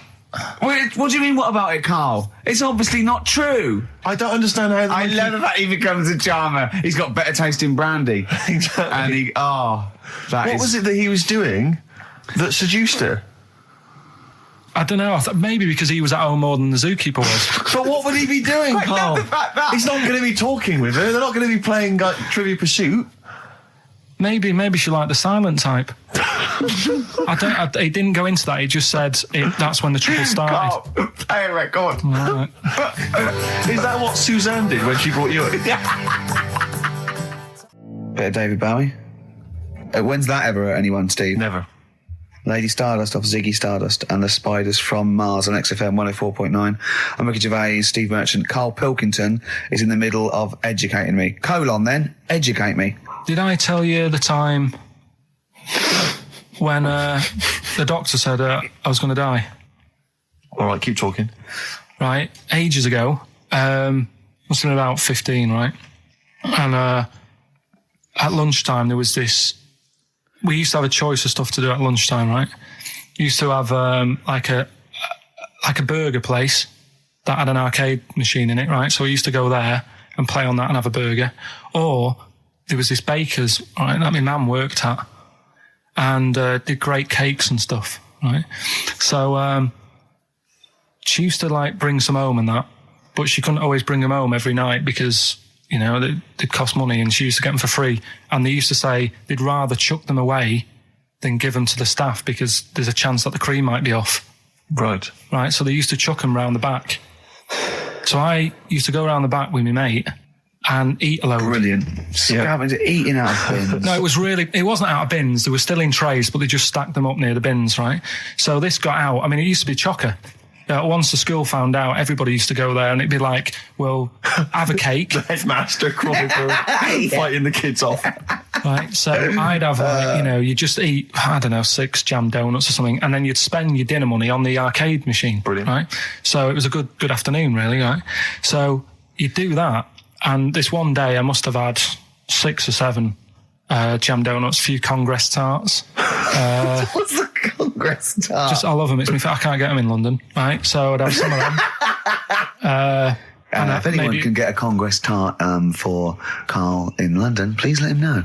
So anyway, this day, that was just a normal day. Do you know what I mean? You'd twice a week, you'd have a load of cake. In your life, yeah. Yeah, So normal anyway- day in your life. Were the frog boys there with the webbed hands and the big heads? So- and the horse in the settee? Yeah. But the day after one of these days, I had really bad cramp in my belly. Right? I was like in agony, could hardly walk. So I said to my mum, You could hardly stagger to the free cakes. So I was in absolute agony. I said, I don't like doctors, but you'll have to get a doctor in because I don't know what it is. I can't walk. She gets the doctor round. I won't say his name, but he said, well, doesn't look like he's got long left. Blimey. So I was a bit like, hang on a minute, I've only had a few cream donuts. Yeah. My mum was panicking. Sure. He went. My dad came in from work. She said, something's really bad with Karl. I think it's serious. You know, the doctor said he ain't got long left. So he said, what? He said that and just left. So she said, yeah. He said, I'll have to call him then. So he called him up, said, what's all this about? You know, Karl hasn't got long left. How long's he got? So he goes, I was only messing. It's just had some bad cream. Can you believe that? Well, the thing is, I like the fact your mum didn't ask any questions. I know. She didn't But go she into doesn't detail. need to. Can you explain more, doctor? No, I got a shoe off. But she doesn't. She doesn't like talking. you know, I don't want to diss you or your family, but I imagine if I was there, I'd have known the doctor was joking. Yeah. That's all I'm saying. I mean, I sound very arrogant there, but I imagine he went, what's he been doing? Yeah, I had about 6 cream cans. Oh, right. Oh, wow. He hasn't got long to live then. I'll see you later. That's what I think the doctor did. Yeah. I just love the idea your mum just let him go. Yeah. Terrified, thinking, well, I'm not going to probe him. He's that's it then. Dad comes in. Hi, honey, I'm home. Anything happened? The doctor said Carl's going to die and then left. Did he? I'll call him. But anyway, that's why these sort of things fascinate me. So we'll move on to this next one, right, which is brilliant. Dead short story. So, right, old woman, about 70 years old. Yeah. She's normally fit and healthy and stuff. Nothing wrong with her. She's having a good life. And one day, she goes for a check to the doctor's just to check herself out because she's getting on a bit. Yeah. He says, take your clothes off and that. So she does. And checks her out. Says, yeah, you're looking good. You're looking good. Turn round. He said, oh, God. He says, you got a tumour on your buttock. Right? So she goes, oh, what can you do anything to sort it out? So they go, yeah, we could book you in for an operation. It's best if we remove this. Books are in for an operation. Operation day comes, strip her down and that. They're all stood round, the doctors. Start to operate. It only turns out it's a pork chop that she sat on 5 years earlier and it had stuck to her buttock. Right, Carl. I can forward you. I'm honest. Right. Listen. Serious. Right, okay, Carl. I'm telling you now. I'm leaving. I'm never doing this show again. No, I'm serious. Honestly, you're talking. I've never had such. What do you mean? You couldn't believe it? No, when I read it, I said I've got to tell Ricky that. This woman had a pork chop stuck to her arse for 5 years. You mental case. Of course she didn't. And something new we're trying out because Rockbusters. He's dead, thankfully. Yes. He's gone for a bit. It's over. Crosswords. Oh, this sounds intriguing. Where'd you get the idea from? What's the basic format of this? Right, what I've done is I've take like a popular saying from the show. A popular what? Popular saying, something that crops up quite a lot in the show. In our show? Yeah. Yeah. First thing that sprang to mind was there's this hairy Chinese kid. Oh, okay. Classic. But more commonly, it would be something like, Carl, you're an idiot. Yeah, Carl, you idiot. You're a fool. Carl, you're a fool. Oh, what did you mean? You let us down again. Yeah, Carl, where have you been? Yeah, oh, you've got a headache, have you, Carl? Yeah. You better have a lie down. Typical phrases like that, yeah, sure. typical phrases like that, yeah. Carl, you're a loser. Yeah. Oh, yeah. Right. And what I've done, I've got a load of different songs and took words from the different songs and then joined them together to make There's This Hairy Chinese Kid. And then people have to email in and say what the 5 songs were. It sounds like the most complicated game ever. I'm looking forward to it. Have you heard any of this, Rick? Because I've not heard this at all. I'm not familiar with this. Well, all it is, it'd go like, Eric Chinese Kid, and it's from sort of 4 different songs, and you've got to identify the songs. Right. Wow. How many songs in this, Carl? 5. There's This Hairy Chinese Kid. Okay. Right. So. And what are the prizes for that? Are these the prizes? Yeah. All right, well, let me tell you what they are. They're not too bad, actually. We've got Live Forever, which I assume is a CD that ties in with this new film. Think of that. A well-known phrase from the show, and it's Hairy Chinese Kid. Yeah. Where would you There hear is no that other radio show in the life? world. This is... Go on. If you've just tuned in, I mean, what are you thinking? Think if you've just tuned in? You're going, well-known phrase from Shaw, Hairy Chinese Kid. Oh, yeah, classic.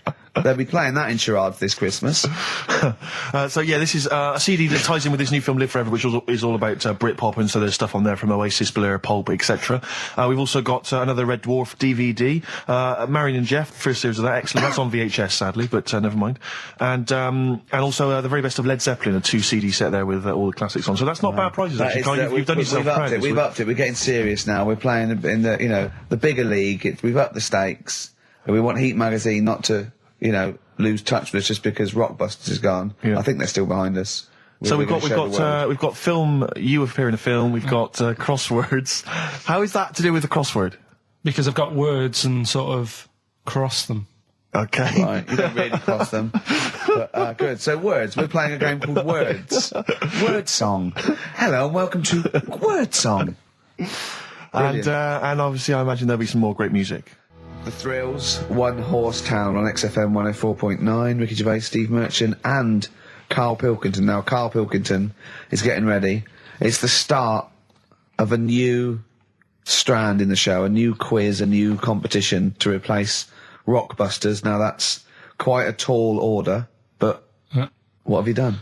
Right, like I said, right, if you've only just tuned in, what it is, I've took, and I'll be taking, a well-known saying every week from the show, something that crops up a lot. First one that sprang to mind was... There's a little gay fella standing next to me in the urinal? That's next week. Okay. This week, there's this airy Chinese kid, right? Yeah. That crops up quite a lot. Sweeping the nation. Right? So what I've done, I've got 5 songs... Yeah. And I've edited them together to make that saying. You've got words from songs where any part of that sentence occurs to recreate it. Yeah. Now, what do they need to do? Do they need to say what the song is? Just the 5 songs? I mean, I was going to say song and artist, but if you want, just a song. So there's 5 things there, and if someone doesn't get all 5, it's still worth emailing in because we might give it to the one who's got the most, and then... Yeah. Can I suggest we go for artist rather than song? Only because sometimes it's quite tricky to get a song title. Sometimes it's very odd, or it's not quite what you think it is. So maybe artist is an easier one. Are you happy with that, Carl? It's your composition. I mean, Steve always does this whenever I come up with an idea. Oh yeah. I'm just trying to make sure it's just the best it can be, Carl. Yeah. Yeah, no, he came up with a few game shows, and Steve was going, no, it's no good. And Carl said to me, he said, it's the one of The Office ever got on telly. Yeah, but... Well, we shall see how Cheapest Chimps plays out. But frankly, the fact that you said to me, Steve, I've come up with the best game show ever. It's called Cheapest Chimps. What's the idea? I don't know. I just like the name. It's something to do with chimps. I thought, well, I'm not sure that's the best game show ever. And what was the other one you came up with? I think a few people will be disagreeing with him, Carl. I think people will say that Cheapest Chimps could be the best game show ever. You know, when I was at school, people like you, I really didn't like. You're a stirrer, Gervais. He flits, doesn't he, from one side to the next, Carl. The one thing, we may argue, mate, but at least we're consistent. Ricky Gervais flipping from one side to the other. One day he's on Carl's side. When was the last time Steve wrestled you to the ground and got you in a leg clamp? No, you're right. Never. What, is that supposed to be a good thing? Well, didn't you see us? Yeah, I saw you struggling in Carl's office earlier. He was punching my legs to release me. We were on the floor. And I was squeezing him with my mighty legs, wasn't I, Carl? What? It was like, I imagine that's what a crab feels like when an octopus has got it. We were playing that, weren't we? So anyway... So, I'll play you this clip now. It's 10 seconds long. We'll play it a couple of times because you'll need to take it in. So here it is then.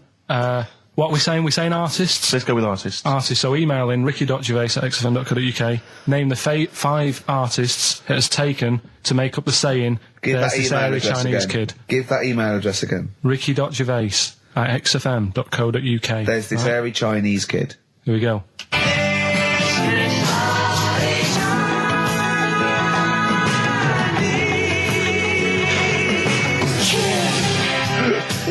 Play it again. Play it again. Here we go.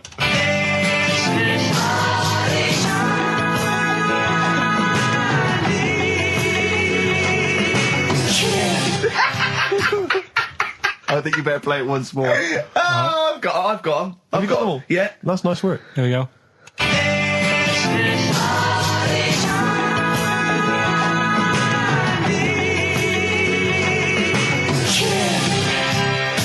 I just remind you now that the prizes include a Red Dwarf DVD, Marion and Jeff, the first series of that on VHS, a Live Forever Britpop CD, and also the very best of Led Zeppelin. Let's play one of those actually while we're here.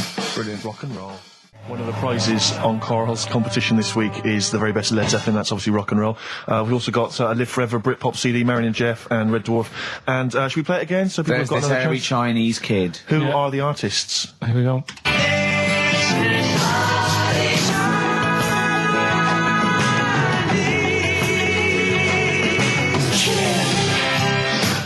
It's tricky. It's not very easy.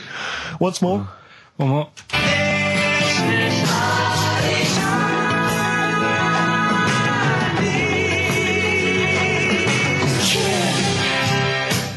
Well, there you go. Ricky.gervais@xfm.co.uk. Those prizes can be yours.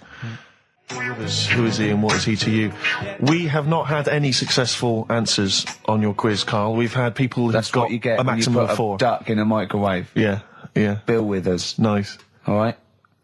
Cheers. So I'm not talking about Cheapest Chimps.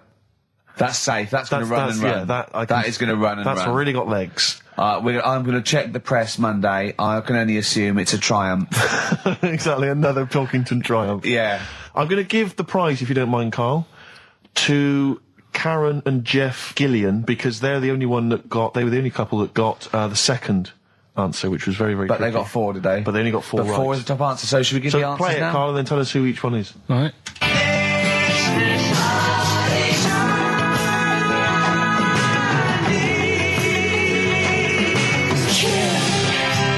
So there you go. I didn't know the second one. There's Play this again. very Chinese kid. So the first one, the Lars. There she goes. Right. That's George Harrison. No. That's Philip Bailey.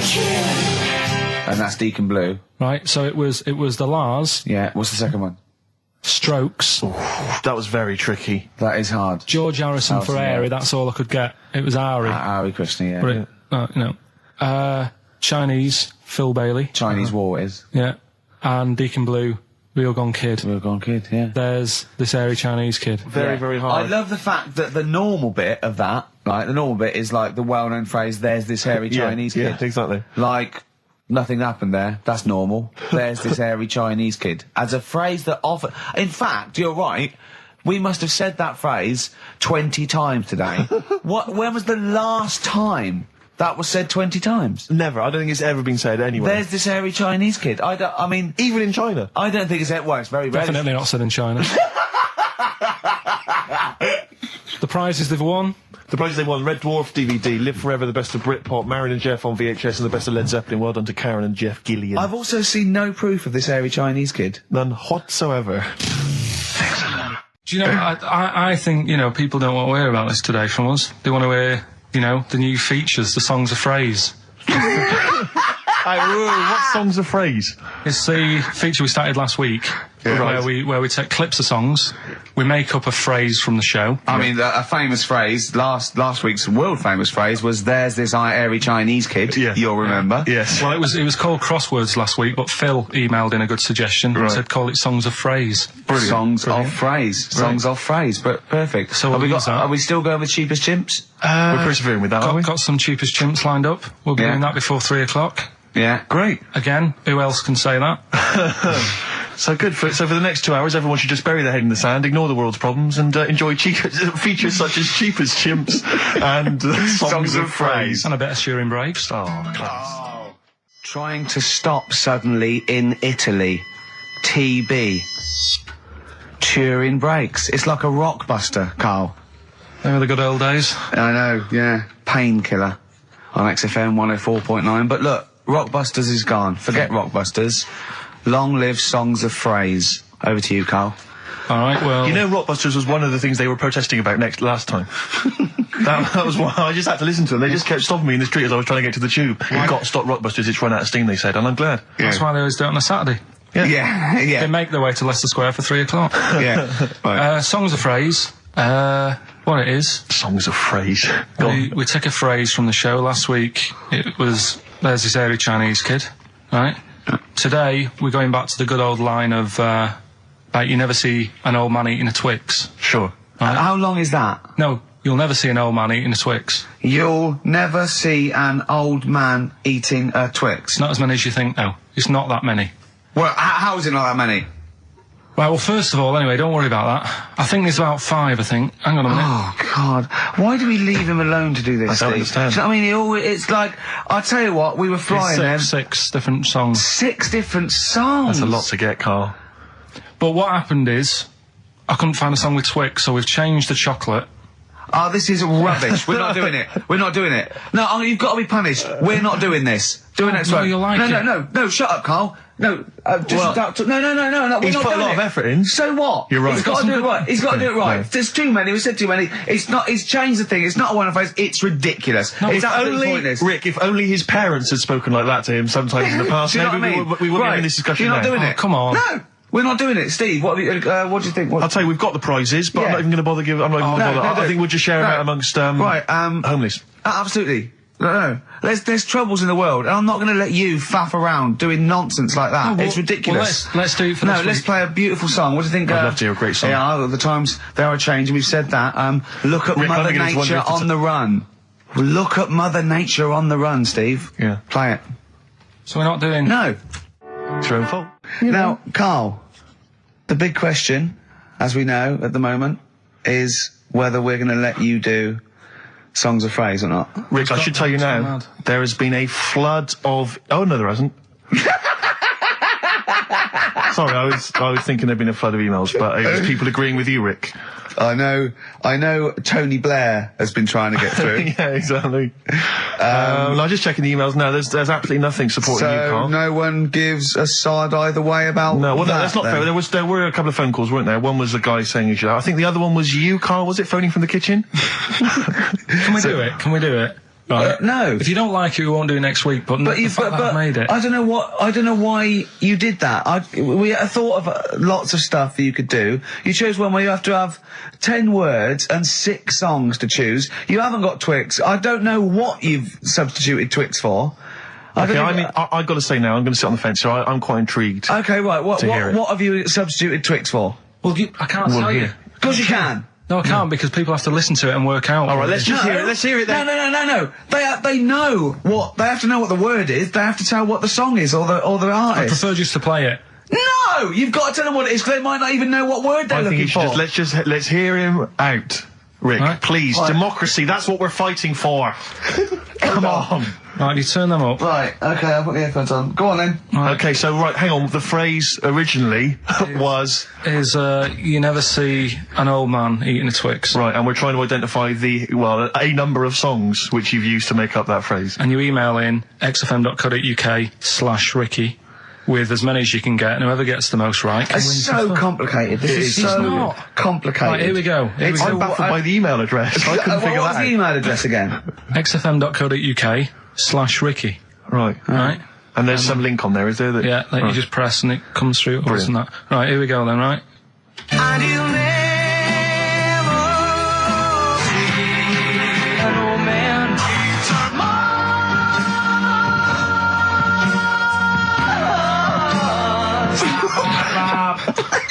Well, I missed a little bit at the end. Let's hear it again. Mars, ba ba ba. Let's hear it again. and you'll never see an old man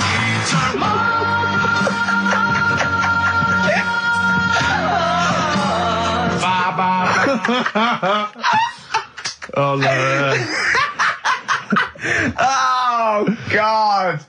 Okay. Right, we'd say the prizes, Steve. Right, so how many songs were there? Do we know? I think it was 6. You think there was 6? And you'll never see an old man eat. It might be 5. 5 or 6? Yeah. Anyway, well, email in the answers and how many there were, and you might be in with a chance of winning on DVD the original series of Citizen Smith with Robert Lindsay. That was good. Paul Whitehouse's Happiness, the first series of that on DVD. We've also got a couple of CDs here. The Best of Britpop, Live Forever, Oasis, Blur, Radiohead, and all the rest of them on there. Right. Supergrass's current album as well. That's all I right. think it's a current album. Yeah, it is. And Okay. less convinced by this one. If I tell you that some of the artists include Delamitri and Deacon Blue, then I know you'll be rushing out later, Rick, to buy this. Scotland Rocks. A compilation of... Is Wet on there? Let's see. What the about Wets- Biss? What happened to Biss? Let me see. I'm not gonna... I tell you, it doesn't... I mean, we've got Gun on there. Oh, yeah. We've got... baby, lately. Aztec Camera. Yeah. Big Country, obviously. Proclaimer's not on there. Wait a minute. Where's Runrig? There they are. And obviously Rafferty, Baker Street. Do-do-do-do-do-do. Brilliant. So that's definitely worth entering for, surely. So xfm.co.uk/Ricky. Play it one more time. Yeah. Just in, right. and you'll never see an old man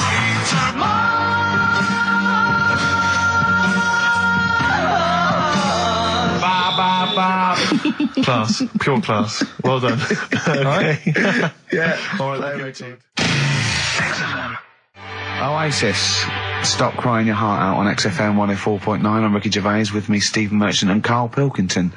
Karl's competition is in full swing now. I just will remind you, when playing songs of phrase and trying to guess the songs and artists, what do you want, songs or artists? I think songs is better. Yeah. All right. But that's ambiguous, isn't it, what a song title is? Where Yeah, if I you think know it should the be artist, artists, definitely. maybe the artist that cleans it up really. Yeah? Yeah. Should we do Artists. Okay, you know, if they know what it is, because that'll stop any ambiguity, won't it? And don't worry if you haven't got all of them, because the winner last week didn't have all of them, but it's the closest one. I understand when you're trying to guess what's in Carl's mind, you can only get so close. Yeah. Do you know what I mean? He wants us to bring in Darren Brown. He go, because he won't be able to read my mind. And Yeah. I think he's right. I think he might be. I think he's the one person that could outwit Darren Brown. Yeah. Now, moving on, Carl. As we have to. Should we just play it very quickly? Just play again. Just if Carl's you're in case you want to competition? join in. Go on then, one more time. Here it's Songs of Phrase. And he'll never be an old man.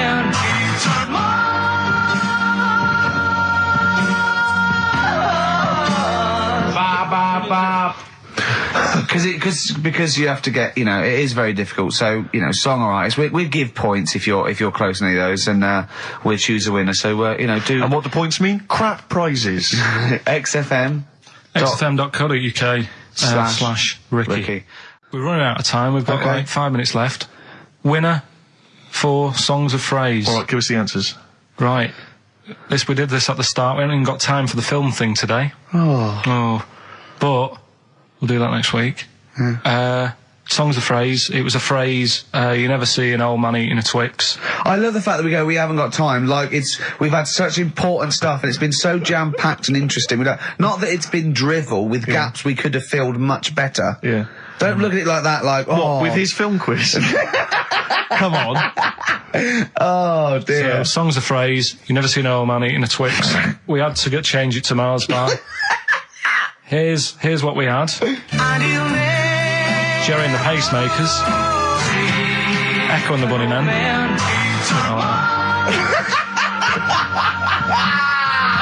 David Bowie. And the Beach Boys finished it off. Oh, what do you mean I thought that one was? What do you mean? Who's the winner? Oh, it doesn't matter. You got to give the answer. Who was that one you didn't know it was us? It was Neil Young, wasn't Jim Crochet, is it? Old Man River, it's called. Jim Crochet. Old Man River? Yeah. Jim Crochet sang Old Man River? I don't think so. What was it? Who cares? Right. Well, people... I can't believe this. Old Man River, it was. Let's give the prize to... Jim Crochet wouldn't have sung Old Man River. Well, let's give the... Paul Robeson. Let's give the prize to Mitchell Sterling, who has got some of the answers right. On XFM 104.9. How will we playing that great quiz again next week? Next week. Ricky Gervais with it on XFM Sports. And if you want to send an email, it's rickygervais.co.uk or check out the website on XFM's All the Comms. Good night, 3:30. Coming up is Harold Levine and Stooping Nouns. So I'm just looking at, we have got Cheap as Chimps coming. Songs of Phrase. Oh, we haven't chatted about some stuff. Why don't we kick off with that so we don't forget it? Cheap as Chimps or Songs of Phrase or the film thing. We didn't get the film done yesterday. We've also got a new feature, Cheeky Freak of the Week.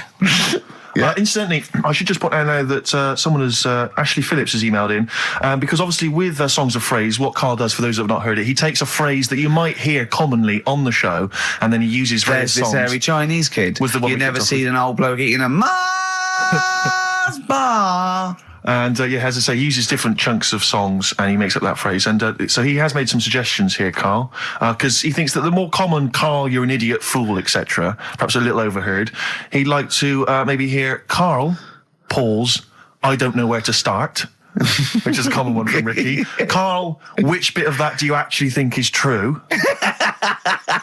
And then there's the regular dialogue between the three of us. Carl, well, you know, it could happen. Me, sure. Ricky, no, Carl, it could never happen. Not now, not ever. You're an idiot, play a record. So maybe some of those you could use next time. Well, will we get it going then for today? Yeah. This week we're. Do you remember the story about my auntie having wind for 5 minutes? Yeah. Your auntie, was it your auntie Nora? Auntie Nora. She was on a lot of medication and stuff. Sure. And I think that's a side effect comes with it. So she had wind for 5 minutes. So I thought we'd dig that one out. Okay. Classic line. Me auntie had wind for 5 minutes. Okay. So I've got loads of songs here. How many is that?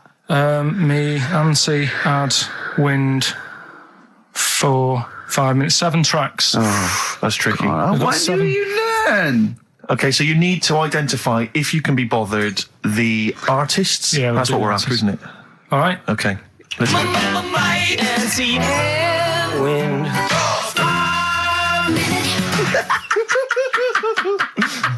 right, we'll play it a few times. Just remember, as many as you can get, because the winner would probably be, who gets 5 or something. So don't worry if there's a couple you can't get, because you could still probably win. Here we go again.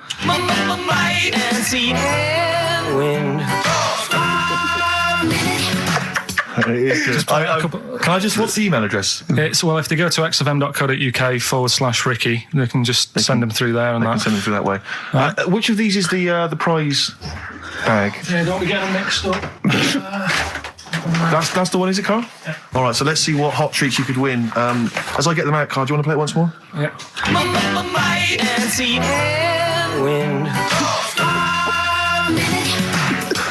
I recognise all of them except one. Yeah. Right, let me see what Maybe we've got 2. here. Once again, Carl, you excelled yourself with an arbitrary collection of DVDs. Just hanging around, were they? Just hanging around. Again, I'm always interested to know which of our XFM listeners has tastes as broad as this. Go on. We've got the recent BBC adaptation of The Hound of the Baskervilles. Brilliant. Okay, fair enough. That's We've all got, what's this? Is this this is something involving Air, the band Air. I think it's a single at best. Yeah. This is probably worth having. This is the current Flaming Lips album. So you've excelled yourself there, actually, Carl. That's not bad. An XFM mouse map. They're as common as muck. Oh, hold on. You can't give away that mouse mat. It's a piece of foam. Now, I was going to dismiss the oddball sci-fi movie K-Pax featuring Kevin Spacey and Jeff Bridges, but Carl, is it signed by Kevin Spacey? It's signed, yeah. It's an actual. So win that and put it on eBay for £4.50. And man alive, What is that? Just look at their faces. No, Carl, don't give that. No one wants that unless it's ironic. Series 1 and 2 on DVD of popular northern-based sitcom Bread. Buy it, sell it. The game's getting hard because someone's dealing you a losing card. They all had a go. All the actors had a line on that song. Play the clips again. Play the clips again. They really want to win it now. Here we go.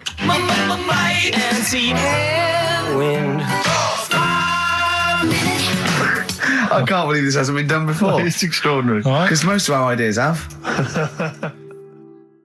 Verve, Lucky Man on XFM 104.9, Ricky Gervais, Steve Merchant and Karl Pilkington. The emails, I should point out, aren't flooding in on the No, but it competition. always takes time when they go through the website. Does it? Yeah. Okay. So they'll be arriving in a bit. Do you want to play it once more for those that have just joined us? All right, then.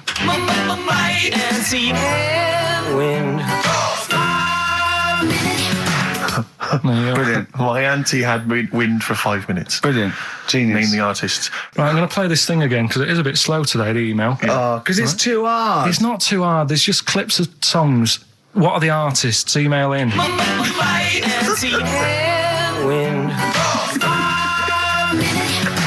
XFM.co.uk. He's getting annoyed because he put the work in and no Well. one's... He's getting annoyed. Oh. Remember, I think Kevin Spacey and the signed K-Pax DVD is probably the only incentive to try and have a go at that one. Do you just think you could win by getting one of them? Exactly. Coming in They're coming in now. Okay. This is electronic. Anyway, competition, yeah? Right, let's get the answers. Let's get this out of the way. Songs of phrase. Songs of phrase. Just in case you just tuned in, it's a new feature we've been doing. We take songs and chop them up and that, and it's a phrase that crops up on the show a few times. This week we were going back to the classic "Me Auntie Had Wind" for 5 minutes. Let's go back to the classic. And let's have a. These are the have a answers, listen. is it? Okay.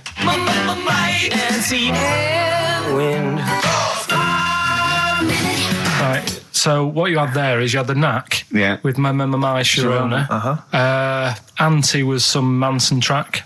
What? You don't even know what it was. Auntie Everything, I think it's called, some album track, right?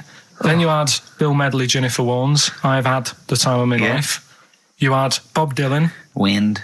Idiot wind. Blowing in the Wind. Oh, Blowing in the Wind, was it? What was after that? Four was 2468 Bob Motorway.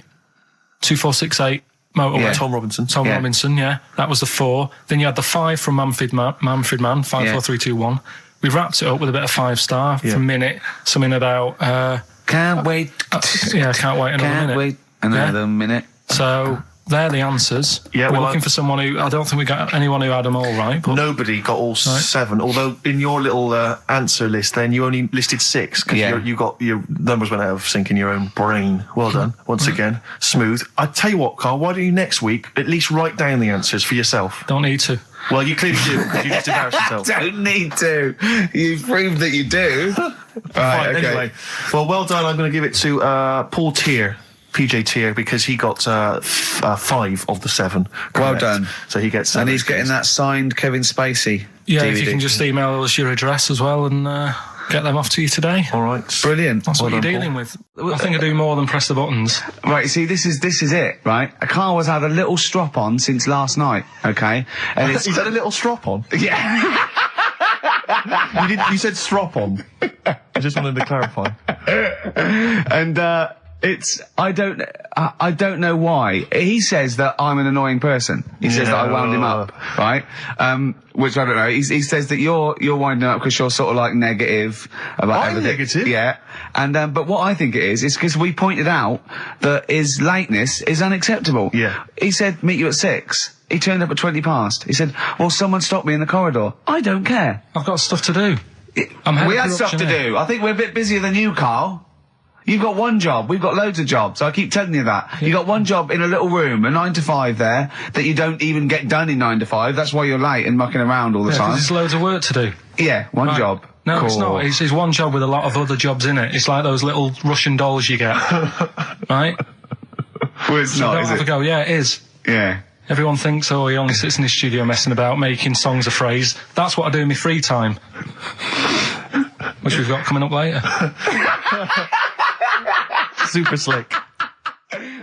Songs of phrase, we're doing that. You can win some stuff. Yeah, we've got the film that we haven't done for the last 2 weeks. The final film, we won't be doing Let that. him down. There's 2 weeks. So you're 2 weeks late on that. Yeah, Can I just ask, guys, is there going to be some great music? Yeah, well, what I've got about something from the only ones? yeah. The classic, Another Planet. planet. Brilliant. Right. Songs of phrase coming soon. Is it? Yeah. Yeah, what is it this week? What's the phrase? We're, remember the story I told you ages ago about my neighbour having a horse in their house? Oh, yeah. Having a horse. What's happened with that? Lenny Henry doing it as a series? So, And people nicking your ideas left, right and centre?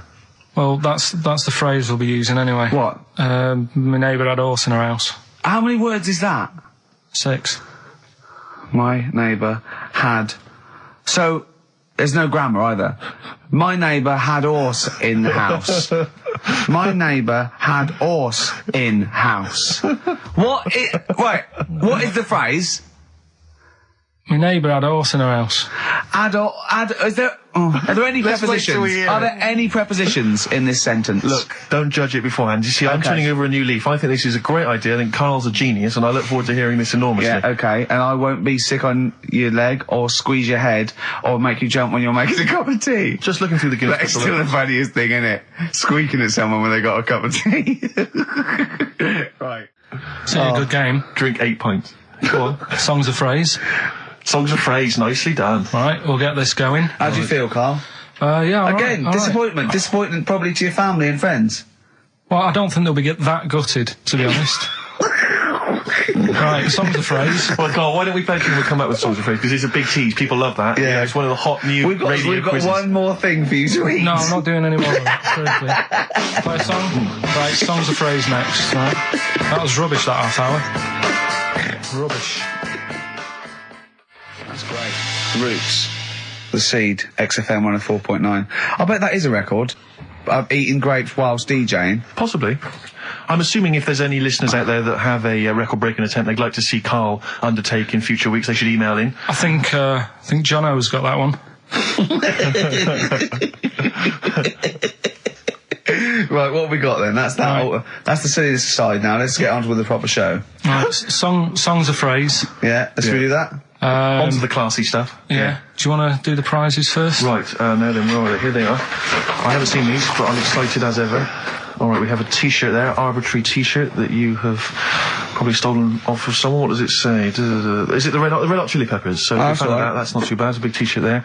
On DVD. This should you be giving this away? This looks like it's the film Don't Say a Word. Yeah. And it's it doesn't have all the proper packaging. It's literally the DVD disc, just loose.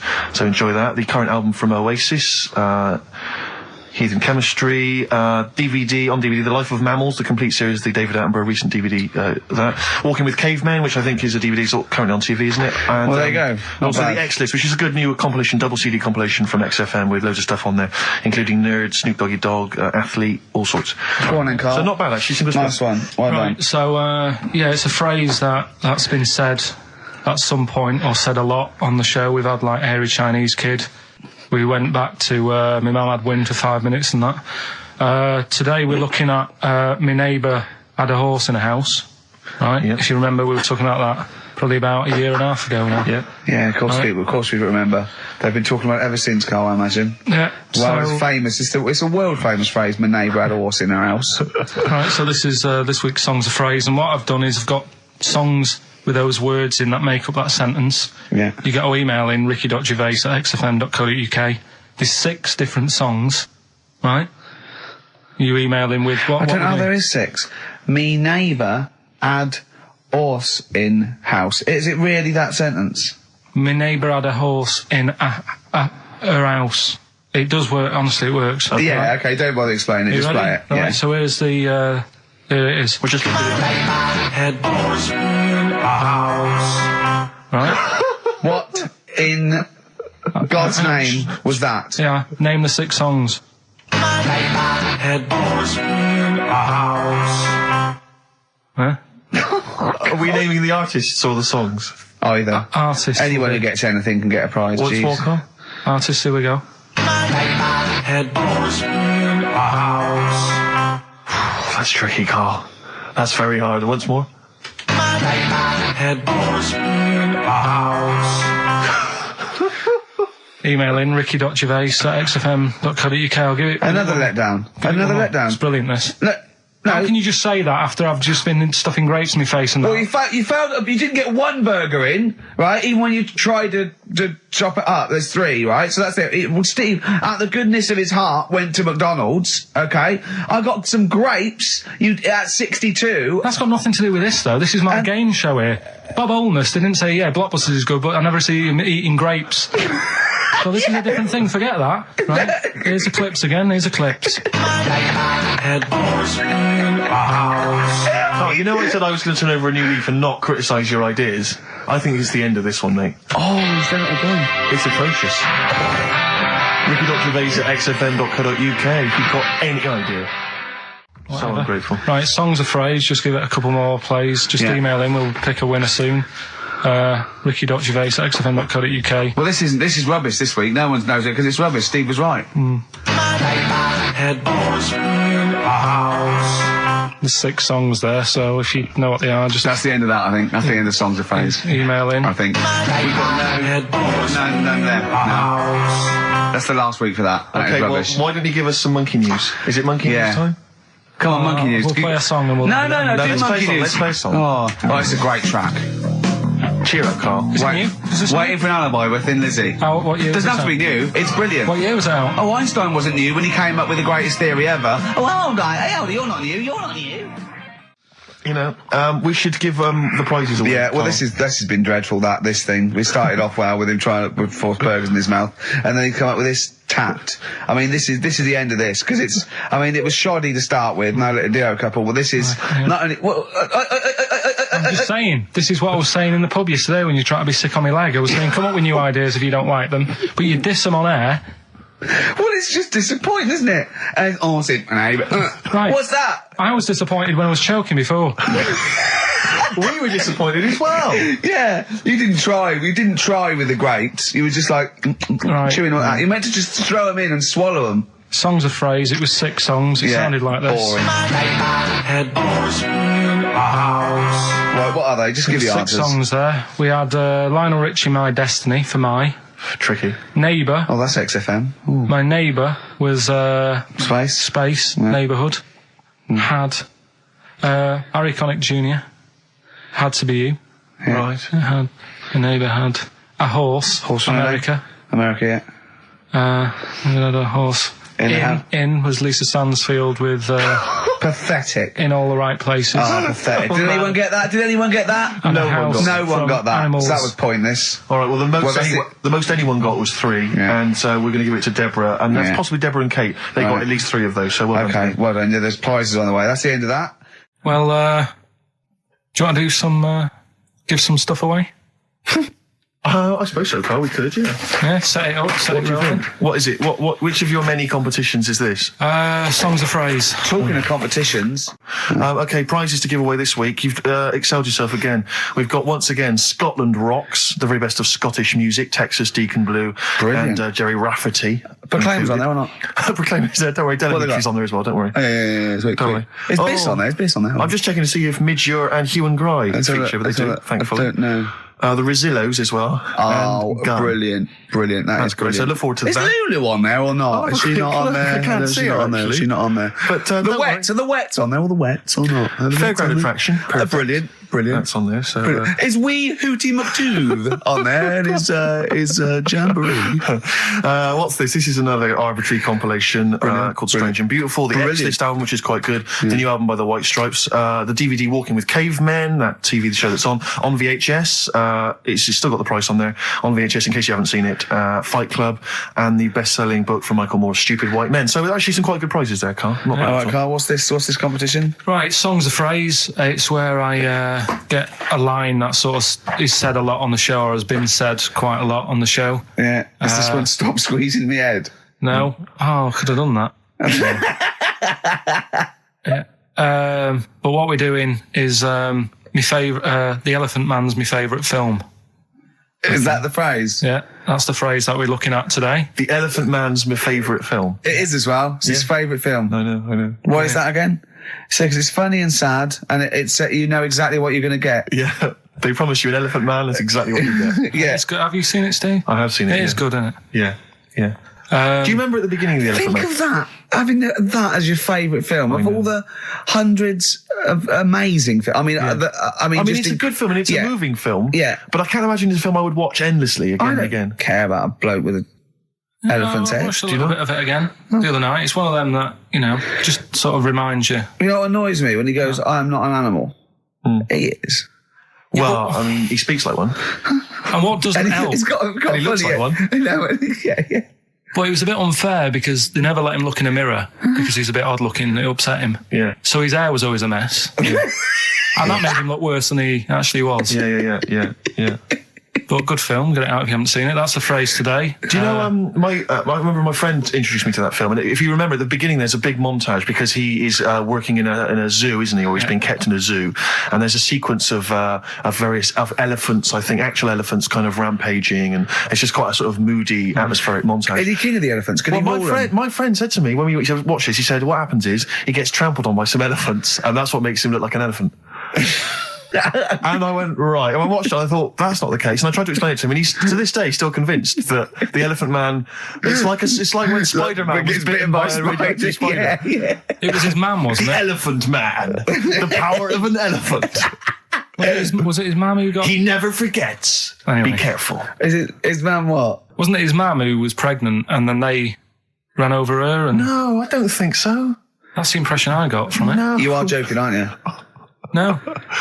I thought, I honestly... Anyway, right, so the phrase is, my favourite film's The Elephant Man. Hold on, wait a minute. There's 5 songs make up that sentence. Yeah. Right, this week. Have a listen, see if you can work out the songs. Email in, ricky.gervais@xfm.co.uk, right? And you win all that stuff Steve just said. So, right, here we go then. The Elephant Man. He's my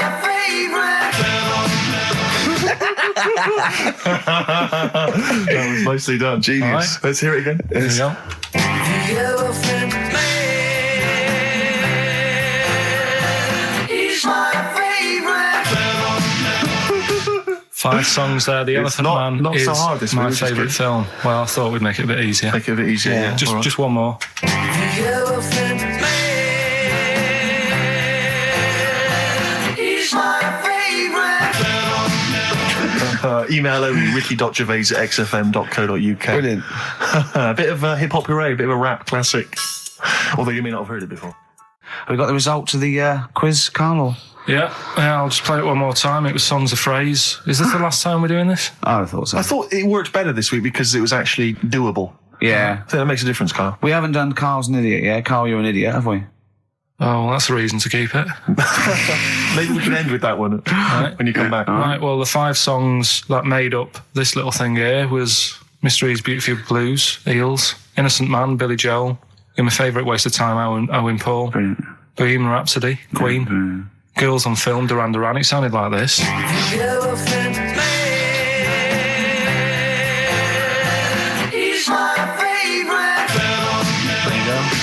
The Elephant Man is my favourite film. Hang on, was Bohemian Rhapsody in there? Yeah, it is. Is this the... Oh, right, yeah. Right. Well, we're going to give that to Piley. He just calls himself Piley. Ian Pyle. Good work, Piley.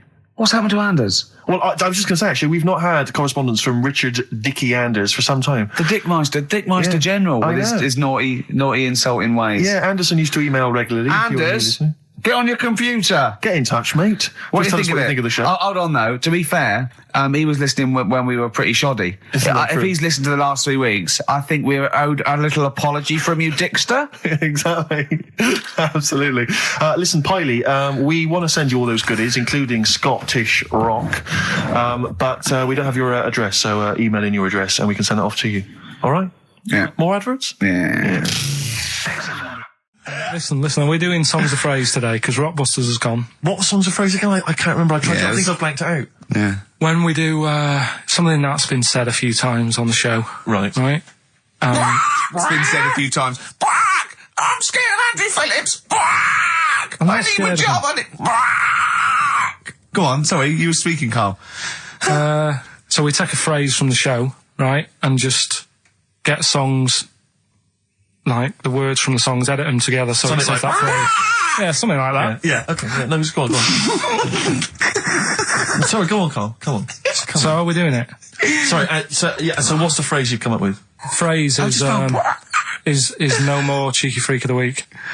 No more cheeky freak of the week. Is there not? We're not having that anymore. Well, no, because it's offensive, and if we're worried about offending people, to talk about people with disabilities, well, yeah, like, but that's like what conjoined annoys me. twins and women who are born with like deformed legs, and you call them dog woman. So you know, you've got to be careful. You've already insulted Christ. Let's not do disability. Let's do Songs of Phrase, shall we? Cheeky freak of the week was never out to offend anyone. No, it was to make you realise how we don't lucky. try and offend people. We try and entertain them. Right, do you know the funny thing is? Right, you're saying about, being cruel about people and stuff. It goes on all the time. On the news the other night, you know those Siamese twins that didn't make it through the operation? Yes, yeah. Right? And this is why I'm stopping it, because I don't want people to think we're having a go at disabled people and stuff, right? On the news, right? Yes. Before that operation, the doctors said, we're going to try and sort this out. All the doctors are going to get their heads together. Is that a good phrase to use? Yeah. Yeah. See what I'm saying? Carl, play a record. No, I'm Play a just... record. Are you offended, Rick? You've offended Ricky Gervais. You're the one that's Yeah, but I'm saying, we're not out to offend anyone, yet it's always going on. People are always having a go. Entertain. Please don't bring it down. Play a record. No. I hate him. Darkness. Growing on me. You love the Darkness, don't you? Yeah. I was lucky enough to see them. They were doing I a like little their album HMV as well. thing. Is it People good? have told me it's a bit too jokey or a bit too tongue-in-cheek, but it isn't really. If you don't know that, it sounds great. It just sounds like sort of retro 70s rock. It's great. I think it's brilliant. It's nice to have rock back. I think you'll agree. Big time. Yeah. High five, man. High five. Yeah. Sweet. Sweet, mate, sweet. Songs of Phrase. It's the mighty return of Songs of Phrase. No one has requested that. It's not due to public appearance. A lot of people have requested some swearing. They have indeed. But We had a lot of emails for that. But go on, Carl. And remind us again what exactly Songs of Phrase is and why we should care. It's just a phrase that we take from the show, make up by taking words out of a song, edited it together. Right? The phrase that we're doing is no more cheeky freak of the week. No more cheeky freak It sounds of the week. like this. No more cheeky freak of the week. Right? So... No, that's nigh on impossible. Play again. You got Play to again. I email didn't hear in. that. You got to email in with all the songs that you can hear there. Right? I think there's 5 songs. And we in just total. want the names of the songs? Yeah, that'll do. Okay. All right. So we just hear it again? No more cheeky freak of the week. All right? Yeah, It is good. It's probably one of the best you've done. It's very tricky, though. That's not too tricky. Play it again. No more cheeky freak How many have you got, do you think, Rick? Just well, I've noticed the same person singing twice. Is that right? In a band and solo. Yeah. And I know one track straight away from the word. Can I just say, I do think naming the songs is a bit tricky. Let's just name the artists. Is that all right? What's the artists? Just the artists. Just change the rules slightly. Yeah. Before we play it again, just let you know what the prizes are. We've got on DVD Later with Jules Holland Louder. Lots of the alternative acts he's had on there. A DVD there, a couple of DVDs. With Boogie Woogie Piano over the top. Let's hope so. Brilliant. I can't Mary wait. Chainer on there, Stereophonics. We've got Sonic Youth, Ash, Hole, Queens of the Stone Age, Foo Fighters. Quite good. Once again, Cruise of the Gods on DVD starring Rob Brydon and Steve Coogan. That was on at Christmas. It's not bad. It's not the same one. They haven't been sending that back.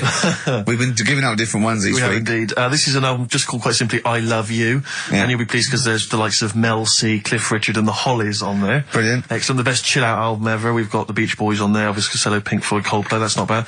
And this is the one that's most interesting, I think. The American Song Poem Anthology. I've not heard it yet, but apparently, I think what it is an anthology of recordings that were made apparently in, I think, maybe 50s or 60s America. There was a particular organisation, you could send in songs or lyrics that you'd written at home and they would send it to music and record it for you. And this is a compilation of them. So obviously there's some quite idiosyncratic and odd little things on there. I think it's probably worth a listen. So not bad prizes at all, Carl. Let's play it again. Well, we started that going. Just the artists then. ricky.gervais@xfm.co.uk. ricky.gervais@xfm.co.uk. Once more, Carl.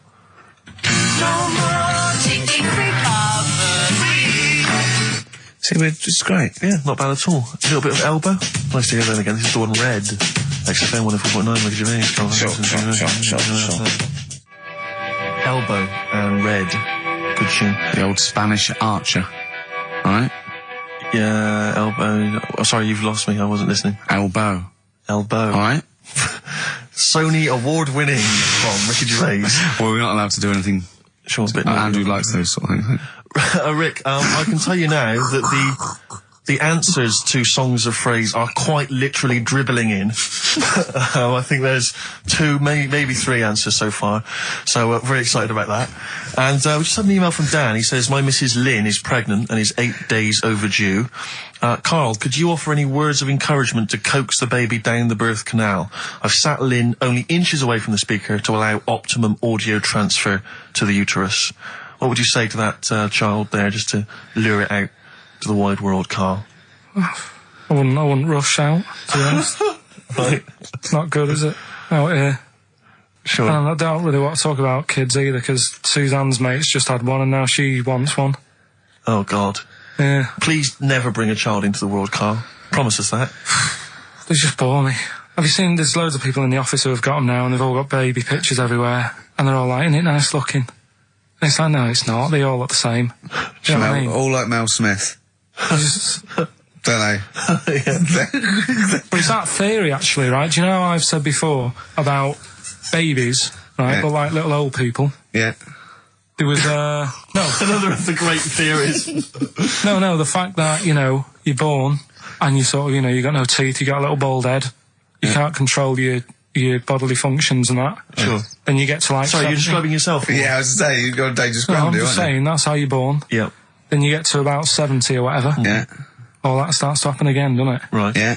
Now, there was a story in America about, just backing this up again, 70-year-old fella. 70-year-old fella, okay. Little bald head. Yeah. Right? Probably no teeth. And that. Probably, yeah.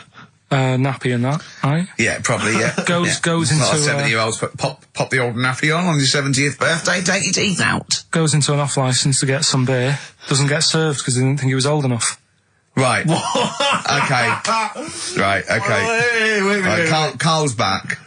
Wait a minute, No, sorry. okay. So they thought he was a giant baby that had walked into an Forget office. it. Weird, isn't it? Steve, forget it. Carl, please. I Forget need it. Carl to answer. No, that's the story, but it's weird, isn't it? That's Well, what it's I'm not true. saying. It just backed up The my guy story in an again. off-licence thought that a giant baby had waddled A into an 70-year-old wrinkled baby in an overcoat, sucking Werther's Original, smoking a pipe and going, I can't believe it, the price is not the same as they were, right, was a small child. Well, Yeah, weird, isn't it? Play a record, you're an idiot. well, what's happening with Songs of Phrase? Forget it. Forget it, no, who as cares? I say, the answers are dribbling in, and Can we run this radio station for a week? Yeah, but the thing is, if we genuinely wanted to do a good job at that, we'd have to fire ourselves straight away. No, do you know what I mean, though? Just to sort out the playlist, let DJs, you know what I mean? Sort out what can be said and what can't. Just for 1 week. Yeah, see if we can give it a bit of, shall we? What would you do? I don't know, does the phrase pissing in the wind mean anything to you? Well, I know, yeah. Well, are we going to even meet this week? Because it's, you know, we've wasted time pre-recording stuff that we can't put out. I don't know if it's worth... He's still on that? He is still on it? I mean, to be honest, I've let it go, but he's still on it. What else is on the list? What list? On the list, I said to you yesterday, let's sit down and have a chat. I threw that away, I thought it was just a piece of crap. You can't say crap. You're saying... You should have bleeped that. I know, why don't you bleep that? Why don't we pre-record the whole show, then we only have to come in once? What do you think of that, Carl? Whatever. Carl. Steve, what are you doing with I seriously think if we put out last week's show, would anyone know? Carl. Play a record. He's driving me mad now, Carl. Carl. Seriously, he's driving me mad. Carl. Press the button, please. Carl. I'm sick of it. Carl.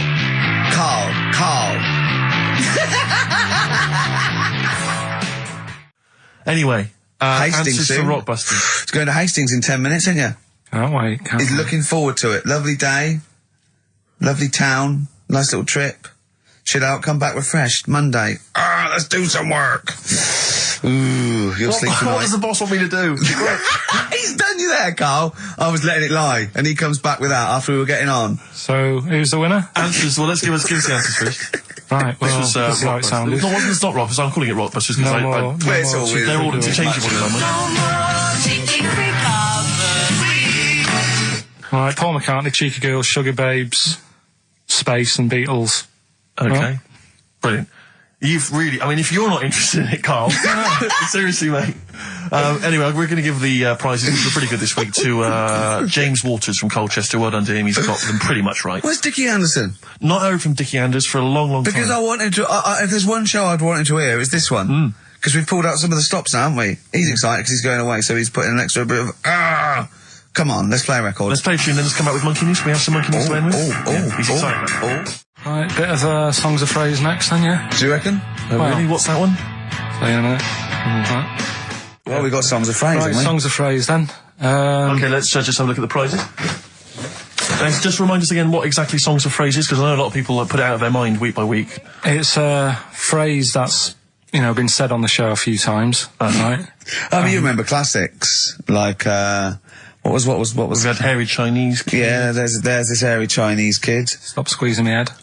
Carl, you're an idiot. Carl, you're an idiot. You know, some classic phrases. Classic phrases. And so you use various old-time songs and you put them all together and that spells out the phrase. Before we play that, let me tell you now, you can win. Look forward to this. What's this? The new album from the Star Spangles. That's called Bazooka. Is that out, is it? Never heard. When's Bazooka out? Never heard of them.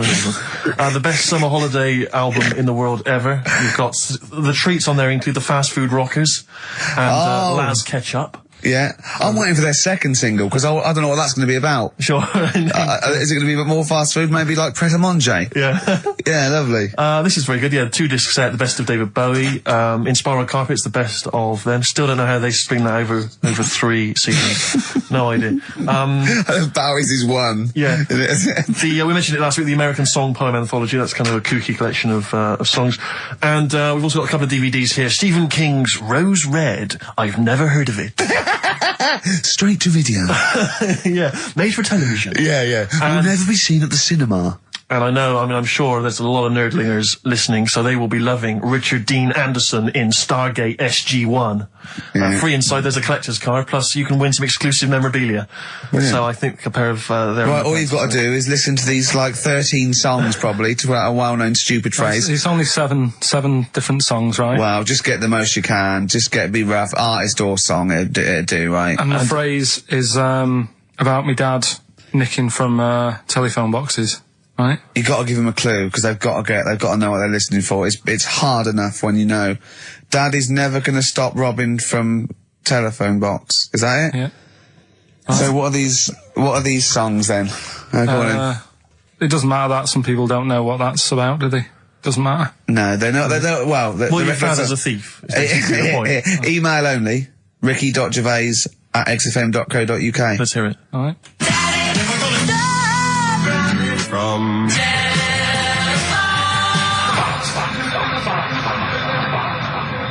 Right. Also not grammatically correct. No. But, so it's Daddy never gonna stop robbing from telephone box. Rubbish. Unbelievable. Play it again. I think we just need the song. That's all we're after. Yeah, Yeah. just the songs. Right. From.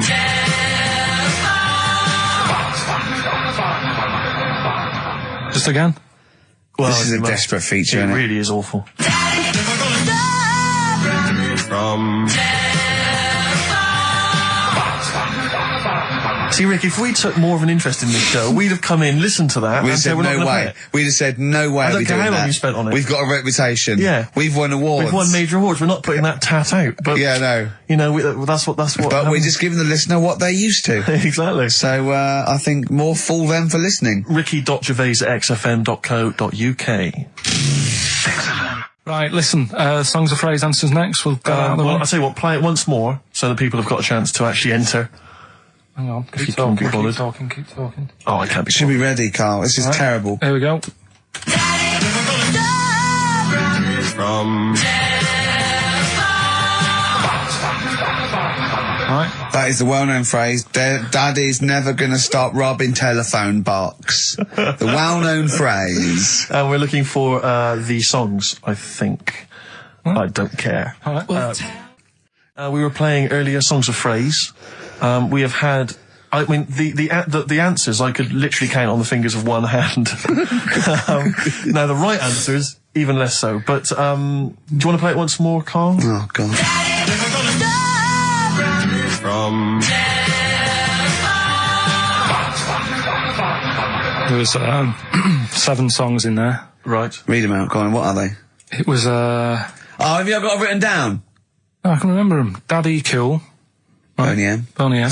Yeah. Never Gonna was Give You from Up, Rick Rick Astley. Astley. Yeah. Never Gonna. Write them down! Stop, Sam Brown. Right. Stop. Robin was Miss Robinson by Simon and Garfunkel. Mrs. Robinson. Yeah. Hang on a minute. That's not Robin. Oh. From Russia with Love, Matt Monroe. Right. Telephone hanging on the telephone, Blondie. And then Box, Living in a Box.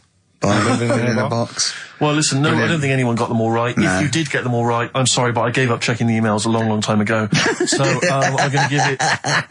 I'm going to give it to Michelle Flower because she got a few of them right. So well done. She got a lot right there, actually. Well done. Good, well done. She got 5 out of 7, so well done, Michelle. And you get all those great prizes. Incidentally, we mentioned that Stargate SG-1, I'm sure you look forward to that, Michelle. That features Richard Dean Anderson. Had a lot of emails, people saying, is that the same Richard Dean Anderson or Dickie Anders that used to email in and said he loved the show? What's happened to Dickie No, Anders? I've not heard from Dickie for ages. So, Dickie, if you're listening, Richard Anderson, if anyone knows Richard Anderson, what's happened to him? Well, I think we know his top 3. Yeah, exactly. So, Dickie Anders, if you're still out there, get in touch with Anders. Little saucer. Oi. Yeah. So Hey. anyway. Anders. What have we got? What What are you providing then today? Have you got a quiz for us? Yeah, we've got, what's her name if you want? We've got, We've got what? what's her name? What's her name? don't Is that a know. new one? Don't know. Yeah, what's the name? Yeah. Yeah, what girl am I thinking of? Songs of phrase? We've Songs got of that, phrase. We've got that coming up. All right. Yeah. Okay, so quiz time. I know everyone's been looking forward to this. Which quiz is Well, it we're this going to week? play along because he's done Songs of Phrase where he cuts up bits and pieces from records. You have to guess the title or the artist and makes a well-known phrase, i.e. a phrase that we've said a lot. And the challenge is that me and Steve have got to try and work out what it is as well before we will tell you the phrase, but let me just see if I can guess. Play it. Tell me why, tell me why, tell me why. Play the game of swing. Right, I know what that is. I didn't hear it. Can you play it once more for me? Right. I know what that is. Right, it's why don't they play the game of swing ball? Because that's what he said when he turned on and saw people in wheelchairs playing tennis. And his point was... Tell me why, tell me why, tell me why. Play the game of swing. Oh, dear. That is so naughty. This show's been a bit naughty, I think. I don't know what's happened to us. I think it's like sort of end of term sort of madness, but I think we've got to calm down here. We've been a bit naughty there. We said, bloke with 2 dicks. We said Chinese people don't talk properly, which is a little bit offensive. Yeah. Know what I mean, Carl? Well, they don't know. Right, okay, let's leave it now. Okay, stop there, Carl. Carl does not necessarily reflect the opinions of XFM or any other human being. If you think that me and Steve are being offensive, we are strongly behind the guise of irony, satire, and ignorance. Carl only has ignorance and hate. Yes. No, but as long as you say something good about someone, you can also say something bad about them. How does that work? Go on, then, give us an example. Well, Chinese, Yeah. yeah, great people, right? Good. That's Really, that's the good women really good looking as younger people. No! They get What are you older. doing? I'm just saying, as long as you know what I mean, there's good and bad and everything. For every Well, what are the positive and old ones negative. like? Yeah, they don't age well. What do you mean? The fella in Karate Kid, the teacher, was only about 36. We started this. Oh. Fact. So, songs of praise, email in, ricky.gervais@xfm.co.uk, right? I mean, I have to say, Carl, this is very tricky this week. You've got some very obscure sounding songs there. Yeah, just all we want is the artists. I think just the song, Carl, mate. I think actually, that's hard. No, that's hard. Yeah, the artists. Just the artists, I know. Okay, so these are the prizes this week. Well, let's play it again so they can hear it. Try and work out all the different artists. Yeah, why don't they play the game of swing ball? Right? Tell me why, tell me why, tell me why. Play the game of swing ball. Right?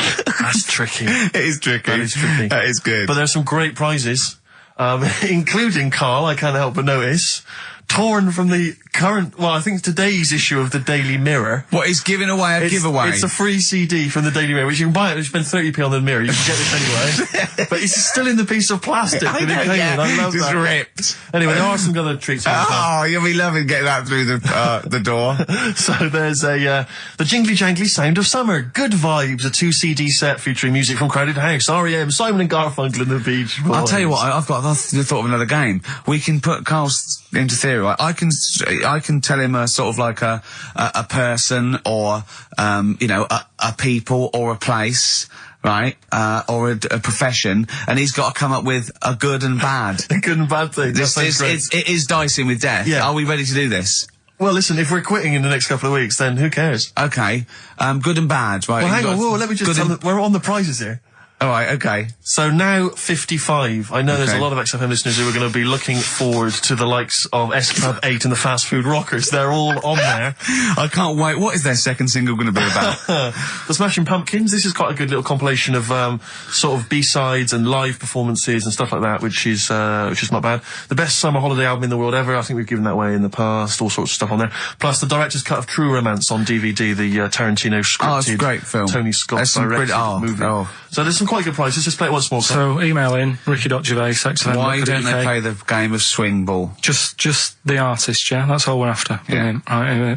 Tell me why, tell me why, tell me why. Play the game of swing ball. Very tricky. Brilliant. Very, very That is tricky. brilliant. All right, bung the song on. I'll bung the song on now. What? Let's put a song on. Bit of Pharrell Williams. Yes. Good and bad. Good and bad. Old people. Pharrell Williams featuring Jay-Z. That's the new single. And then Frontin', that's released on the 4th of August. It's made me sort of feel funky, but in a chilled out way. Yeah, that's perfect. Do some adverts though, just to... That would really help you. Yeah. XFM. Darkness. I believe in a thing called love on XFM 104.9. Ricky Gervais, Steve Merchant, Karl Pilkington. Carl set the ball rolling with songs of phrase. Why don't they play swing ball? Referring, of course, to people in wheelchairs who play tennis, because he was disappointed they weren't getting around the court quickly enough. So why didn't they play swing ball? Yeah. Brilliant. Someone just emailed in saying because if they hit it to the top, they wouldn't be able to reach it to unravel it. Exactly. Which is a good point. Yeah. But I mean, nonetheless, good and bad in people in wheelchairs? Do you want to do that? Good and bad. Good and bad things about people in wheelchairs. Good and bad. Yeah. Suppose. Don't know really. They take up less room in cinemas. They've got their own seat. Good. That's good, is it? That's a good thing. Yeah, good. Yeah, well done. Well done. And what's bad? Don't know. I'll have to think about it. Okay. But well, let's leave that, eh? You started it. Let me just give the email address. But I mean, let me just give the email address. I just said it, so look, talk over it. Okay, I'm going to do Carl's top thing. Ricky.gervais@xfm.co.uk. That's also the email address for your answers to this week's Songs of Phrase. Play it again, Carl, if you would. Go on. Tell me why, tell me why, tell me why. Don't play the game of swing. We just want the artists, is that right? Yeah, that'll do. I've got two that you don't like. Not that you hate them, but that you sort of like, don't agree with them. Would Liverpudlians be in your list? Probably. What about gay fellas in toilets looking at you? Well, I think they've sorted that out. So.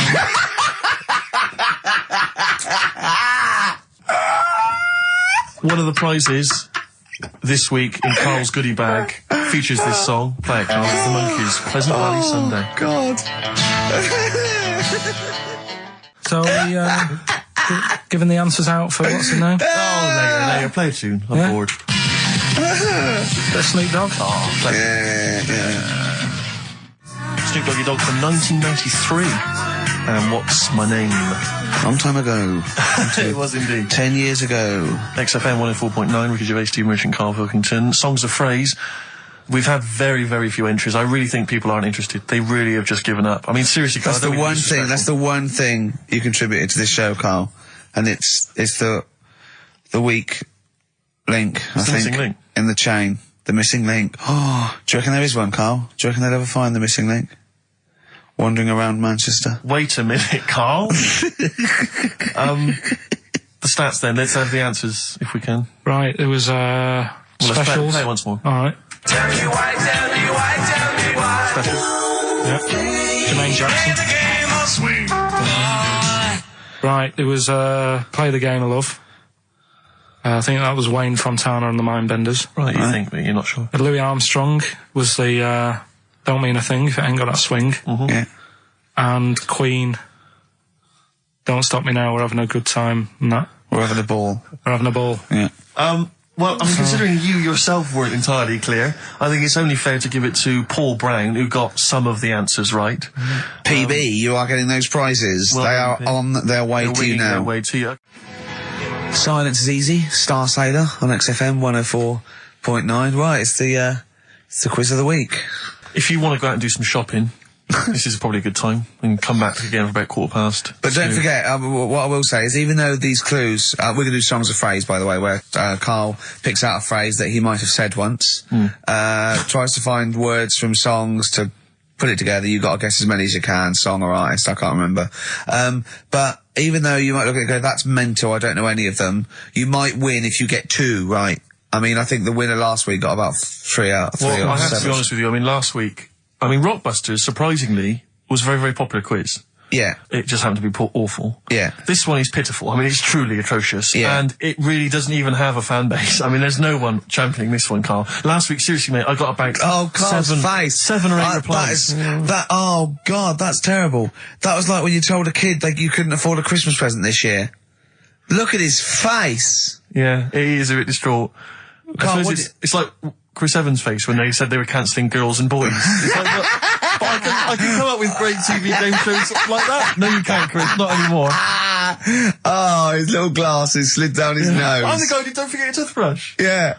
What was that money you owe me? No, you owe us. Oh, believe it. All right. So, will I just play it to you and Whatever, you Carl. try and work out what the phrase is? Sorry, it's a phrase that might have once been uttered on this show. It was said last week. Oh, right. All right, okay, brilliant. All right. Here we go.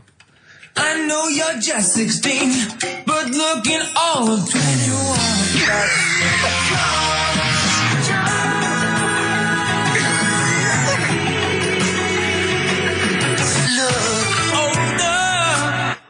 Right, I didn't quite hear right. it. I know what that is. That's ridiculous. What was right? it? What it is it's something like, right, you're only 16, but you look 26, and the Chinese look older than they are or something, because he said that. The Chinese don't age well. That is mental, Carl. It's the most convoluted, ridiculous, racist piece of material ever to be uttered on radio. Play it again.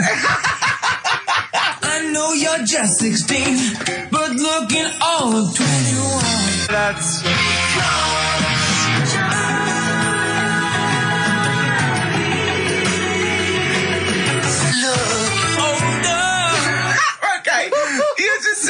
looking all 21, that's because the Chinese look older.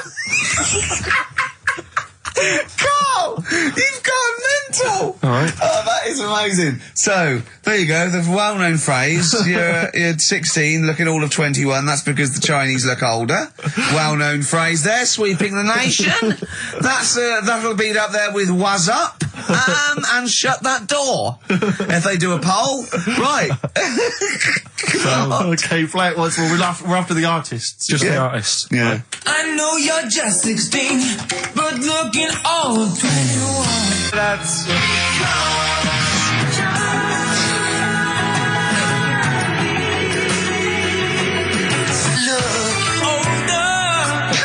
Unbelievable. All right, let me tell you what the prizes are.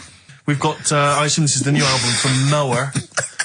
Everyone's going crazy for Mower. I've not heard people stop talking about Mower.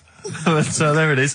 We got the new album from the Webb Brothers, which might be quite good. The Polyphonic Spree album, the best dance album in the world ever, which is ideal perhaps if you're having a barbecue and you've got lots of 8-year-old children coming. The Polyphonic Spree, I look at them and I think, well, you know, you're a pretty good band, but if that album sounds like $1 million, you're going to make that 40 quid each. I know, it's extraordinary. I mean... They're the sort of indie equivalent of the So Solid crew. Yeah, you're not going to make any money. The manager's getting 20%. Exactly, yeah. And also on DVD, Red Dwarf Series 1. So, some absolutely barnstorming places. And if you can identify what artist to use in this well-known racist phrase, that's because the Chinese look older. Play it once more, Carl. One more time. I know you're just 16, but looking all of 21. That's...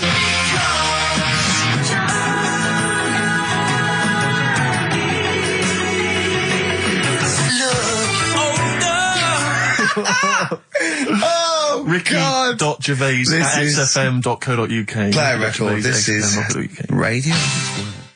Panic, the Smiths on XFM 104.9. Well, we've done the first half hour, which is mainly genital related. Then we've kicked in with some racism.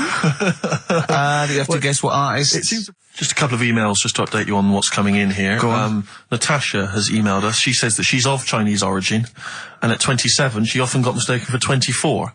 So your notion that Chinese people don't age well is obviously factually incorrect. Yeah, well, we didn't need... Thank you for phoning, but I mean, honestly, trust us, Natasha, we didn't need you to tell us that. We know Carl is talking absolute nonsense. Wait till you get to 30. Oh dear, no, this is quite a nice email from Paul.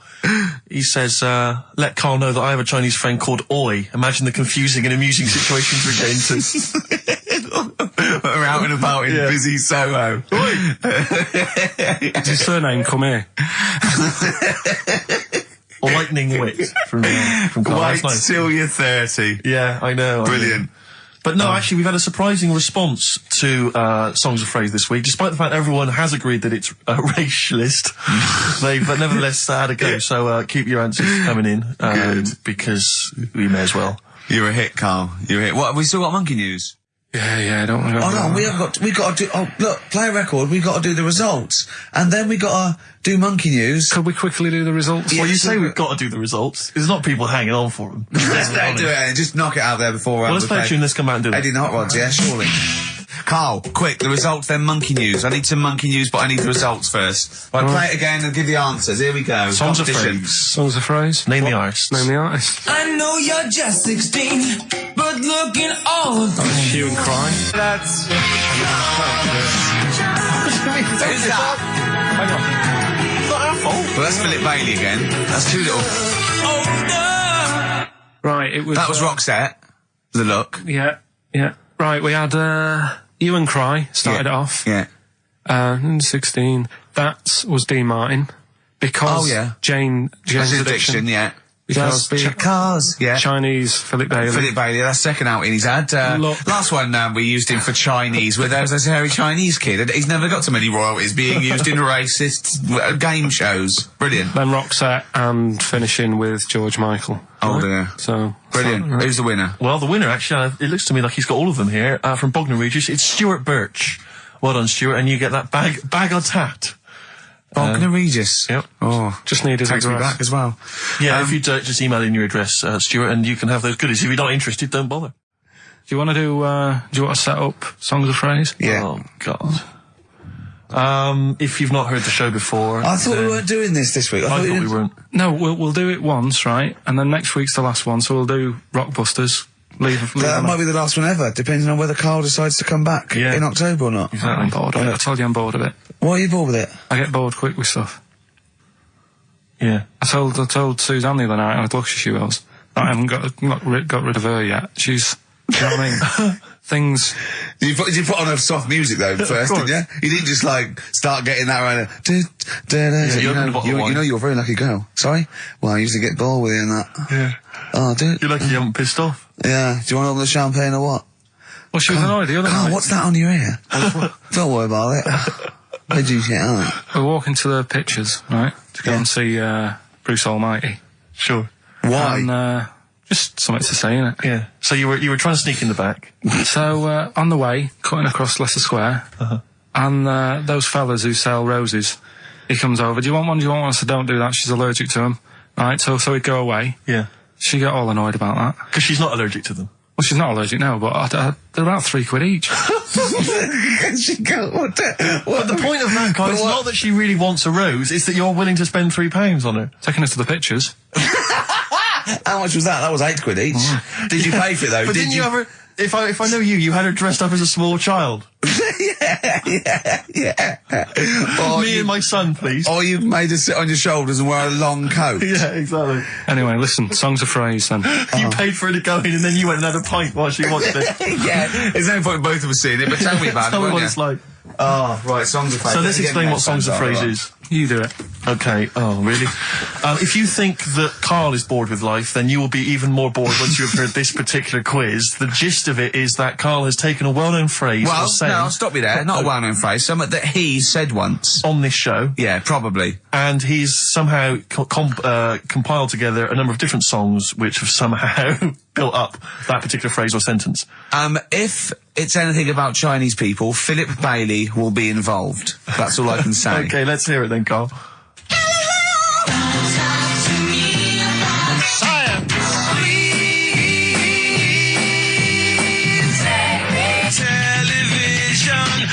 Right. Alright, I don't know what that is. I don't know what that was. This is appalling. I don't know This is what appalling. that is. Karl, I do not know what that is. What is the phrase?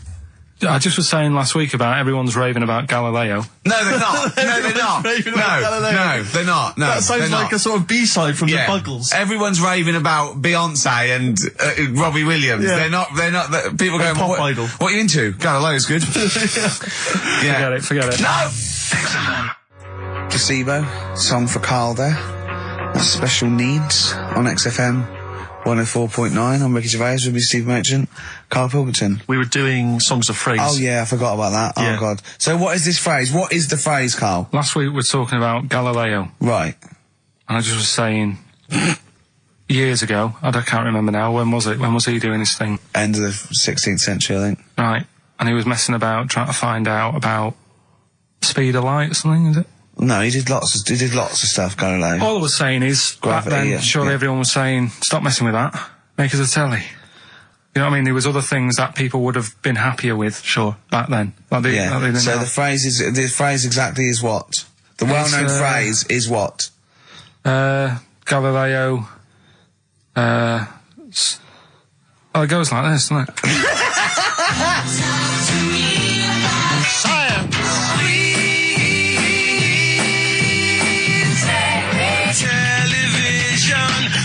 Right. So it's Galileo's stop Talking to me about talking about science. science. Make me television.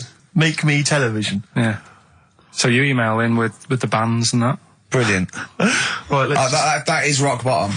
I mean, the well-known phrase being Galileo, stop talking to me about science, make me television. As a well-known phrase is one of the weirdest things I've forget cheers out of windows and things like that. That is the weirdest thing I've heard on radio as a competition. Can we have that one next week? Okay, well, here are the prizes. If you think, Rick, if you think the quiz has hit rock bottom, wait till I tell you these prizes. No, brilliant. I know that we're very much pushing new music on XFM, and it's an alternative music station, so you'll be pleased that we're giving away now That's What I Call Music 55, featuring the likes of Busted and Daniel Bedingfield. Brilliant. You really know how to cater to our audience, don't you? The best dance album in the world, that includes DJ Sammy, Scooter, and Liberty X on there. So look forward to that. Yeah. This is not so bad. Nick Cave and the Bad Seeds, a live DVD of a, pardon me, a performance, and some, pardon me again, but, anyway. That basically sums up the prizes. So, I won't tell you the rest, they're all monotonous. But, anyway, I think those crisps, Rick, have gone down the wrong way. Although I was eating goulash earlier.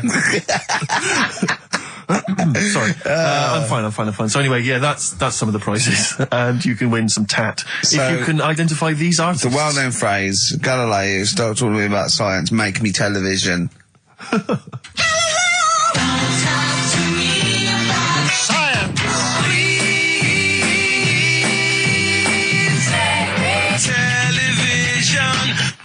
I just email. But easy this week, I think. Those, yeah. Play a record, Carl. I mean, it's ridiculous. Ricky.gervais@xfm.co.uk. The Pixies. Answers rushing in, we should point out, for the quiz. Most of them agreeing that it's pointless. Some people have called it... It's Songs of Phrase, of course. Some people are referring to it now as Songs of Arse. Which is more than appropriate. But you'll be pleased to know that it's ending this week, and next week we've got the return of the even more pitiful Rockbusters. For the last one. That's back for the last one. We'd perhaps also need your petitions to Carl. If you want us to stay on the air, then you need to petition Carl, giving good reasons why he should stay, why this show isn't boring, or rather why he shouldn't be bored by it. I mean, you're bound to be bored as listeners, but obviously he's running out of steam now. What are you fed up with? You're just fed up with, in general, are you? I mean, you want your Saturdays back, do you? Just want a bit of a life back, that's all. But you don't do anything with your life when you've got it. Why don't you do this instead of, like, your day job? Can't. It's more important than my day job, innit? That's what earns the company money and that. Know what I mean? Well. So... Why don't you do a regular show then? Sack someone who's, you know, quite frankly not putting the weight. I've done that. I did that years ago. What do you mean? Done it. Told you, I've done a lot of stuff. Boxing, done. Tick. Dancing, done. No, you turned up, the place was shut. Yeah, but... Dancing? When did you do dancing? That's when he went and said, I want to do dancing, and he went along to the place, and it was shut, and that was it. And he said, I didn't do it anymore. That's not doing it, is it? Boxing, he had a fight with one lad, then the lad beat him up, and he didn't go again. Oh dear, it's pathetic. Well, anyway, yeah, so this is basically our penultimate show. Next week's the final, and we're all looking forward to that enormously. Yeah. But that may be it forever then, and this, you know, all for one, all, you know, one for all for one. The Three Musketeers, gone forever. Yeah. I, for one, will be pleased. Oh, I have to get some of these taped, because I like coming in and sort of, you know... Incidentally, Rick, don't be afraid to nick as many CDs as you see fit on that last show. People have already nicked them. No, I know, but just take whatever you want. If that 4 Non-Blondes is still there, isn't it? I think it's still there. Because I don't want that to be nicked. Yeah. And I got a feeling, because I don't think there's any Smiths in the library, but there's quite a lot of Gina G. Really? What? What was that sigh for? Nothing. What? Ooh. Play a record. Monkey News is on the way, plus the results. This isn't radio. You've got to keep talking or playing music. Play some music? Yeah. I was going to say the winner.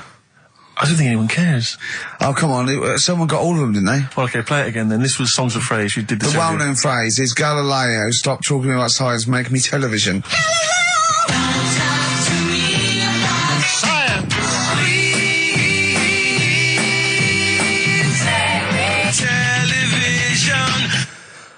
The most convoluted, banal quiz on any radio station ever. I mean, I'm including Moyles, Chris Evans, do you know what I mean? Simon Bates. That's worse than anything they ever did. Apparently, Channel 5 have bought the rights. Anyway, what were the answers, Carl? We had Queen in there, Altered Images, Thomas Dolby. Yeah. Beatles, Aretha Franklin, and Red Hot Chili Peppers. Well, extraordinarily, Tracy and John Burton from Colchester and Essex got all of those right. Why they would want the prizes, I've no idea, but good luck to them. They can enjoy those at some point. God bless. Right, are we... Competition then, come on then, what is it? Oh. Songs of Phrase. Remind us of this. We've got the film one coming up later as well. But Songs of Phrase is the one where I take a popular phrase from the show. Well, no, it's not a popular phrase from the show. It's sometimes something you said once. There's this airy Chinese kid. Yeah. And I get all different bits of songs. So, I make up that sentence and you have to email in with the artists that you hear. Well, what's the popular phrase then? What's this popular phrase that's sweeping the nation? It's what we talked about last week. Go on. My girlfriend had a problem with a marrow. Right. Yeah. All right. Okay. She wasn't your girlfriend. Oh, yeah, but I couldn't find sort of Okay. blind date or whatever. So seven artists it's taken to make up this Me Songs of Phrase. girlfriend had a problem with her marrow. That's at least 8, so... Well, maybe I not. think I've managed it in 7. Anyway, here we go. Oh, What the artists? We'll look at the names of the artists. Yeah, Get what- a pen and paper and make a note. What artists are you hearing here?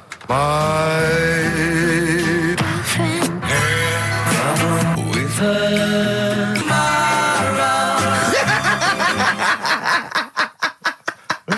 Very good. Oh, okay. Alright, What's so, more? So, what the artist? with her My Very good. girlfriend had a problem with her marrow. We want the names of the artists. What can we win, Carl? Just can I just recap that story? Girl can't run a blind date. But when he found out that this girl had some sort of bone marrow problem, he said he didn't want to see her anymore. What's the point in getting to know someone that's going to die? Yeah. So that's what you're dealing with. That is what you're dealing with Karl Pilkington. Would you buy a car with a Duff engine? It's a fair point. Ricky.Gervais at xfm.co.uk. Don't steal our son. The Thrills on XFM 104.9. I'm Ricky Gervais, with me Steve Merchant. Over there, Karl Pilkington, the man who believes anything. Anyway, listen, we're sorry. We better get back to the competition. I'm worried that we've lost sight of that competition because I'm not going to lie to you. We've had no entries whatsoever so far. I can't believe that, because I actually got up most of those. That's actually a more accessible one. I think I know all the artists, and I'm stuck on Girlfriend, but I think I might know who that is. Let's hear it again. I'm surprised. with her No, I think that's a pretty accessible one. An eh? accessible quiz? Yeah, so no one's... Is the email up, or no one's listening? No, well, I think there's a little bit of that. But I think we've accidentally closed down the texting. Oh. So if you're texting in... This don't is bother with that. rubbish. It really is awful, isn't it? Yeah. just play it again. Hang on a minute.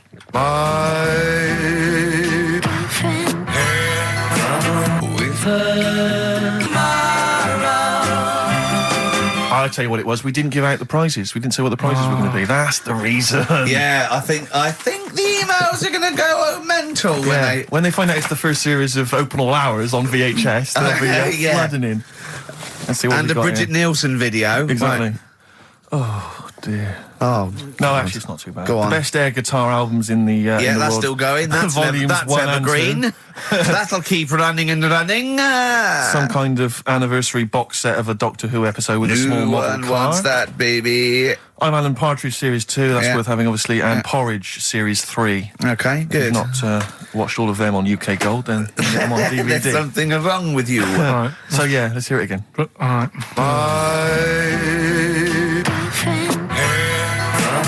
with her Just name the artist. That's all we want. Just Yeah. the artist.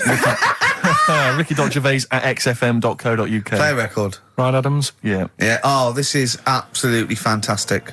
His version of Wonderwall. If you've not heard it Beautiful. yet, you'll be loving it. You'll be loving this. Carl, have we got the results? Yeah. Go on then. What are they? Play it Songs again. of Let's play it Phrase. again then. Okay, this songs this of was phrase. the phrase. These were the songs. with her My girlfriend had a problem with a marrow. The answer's Sinatra, Prince, Bill Medley, U2, Shirelles. There was also Dub Pistols in there. No No one got all of them, Carl, obviously. But we'll give it to Mark Cantan. He got, what did he get, about 6 or something? Yeah. Well done, he's from Dublin, so that's nice. Well done. Listening over there, the Irish. Yeah. It's good, isn't it?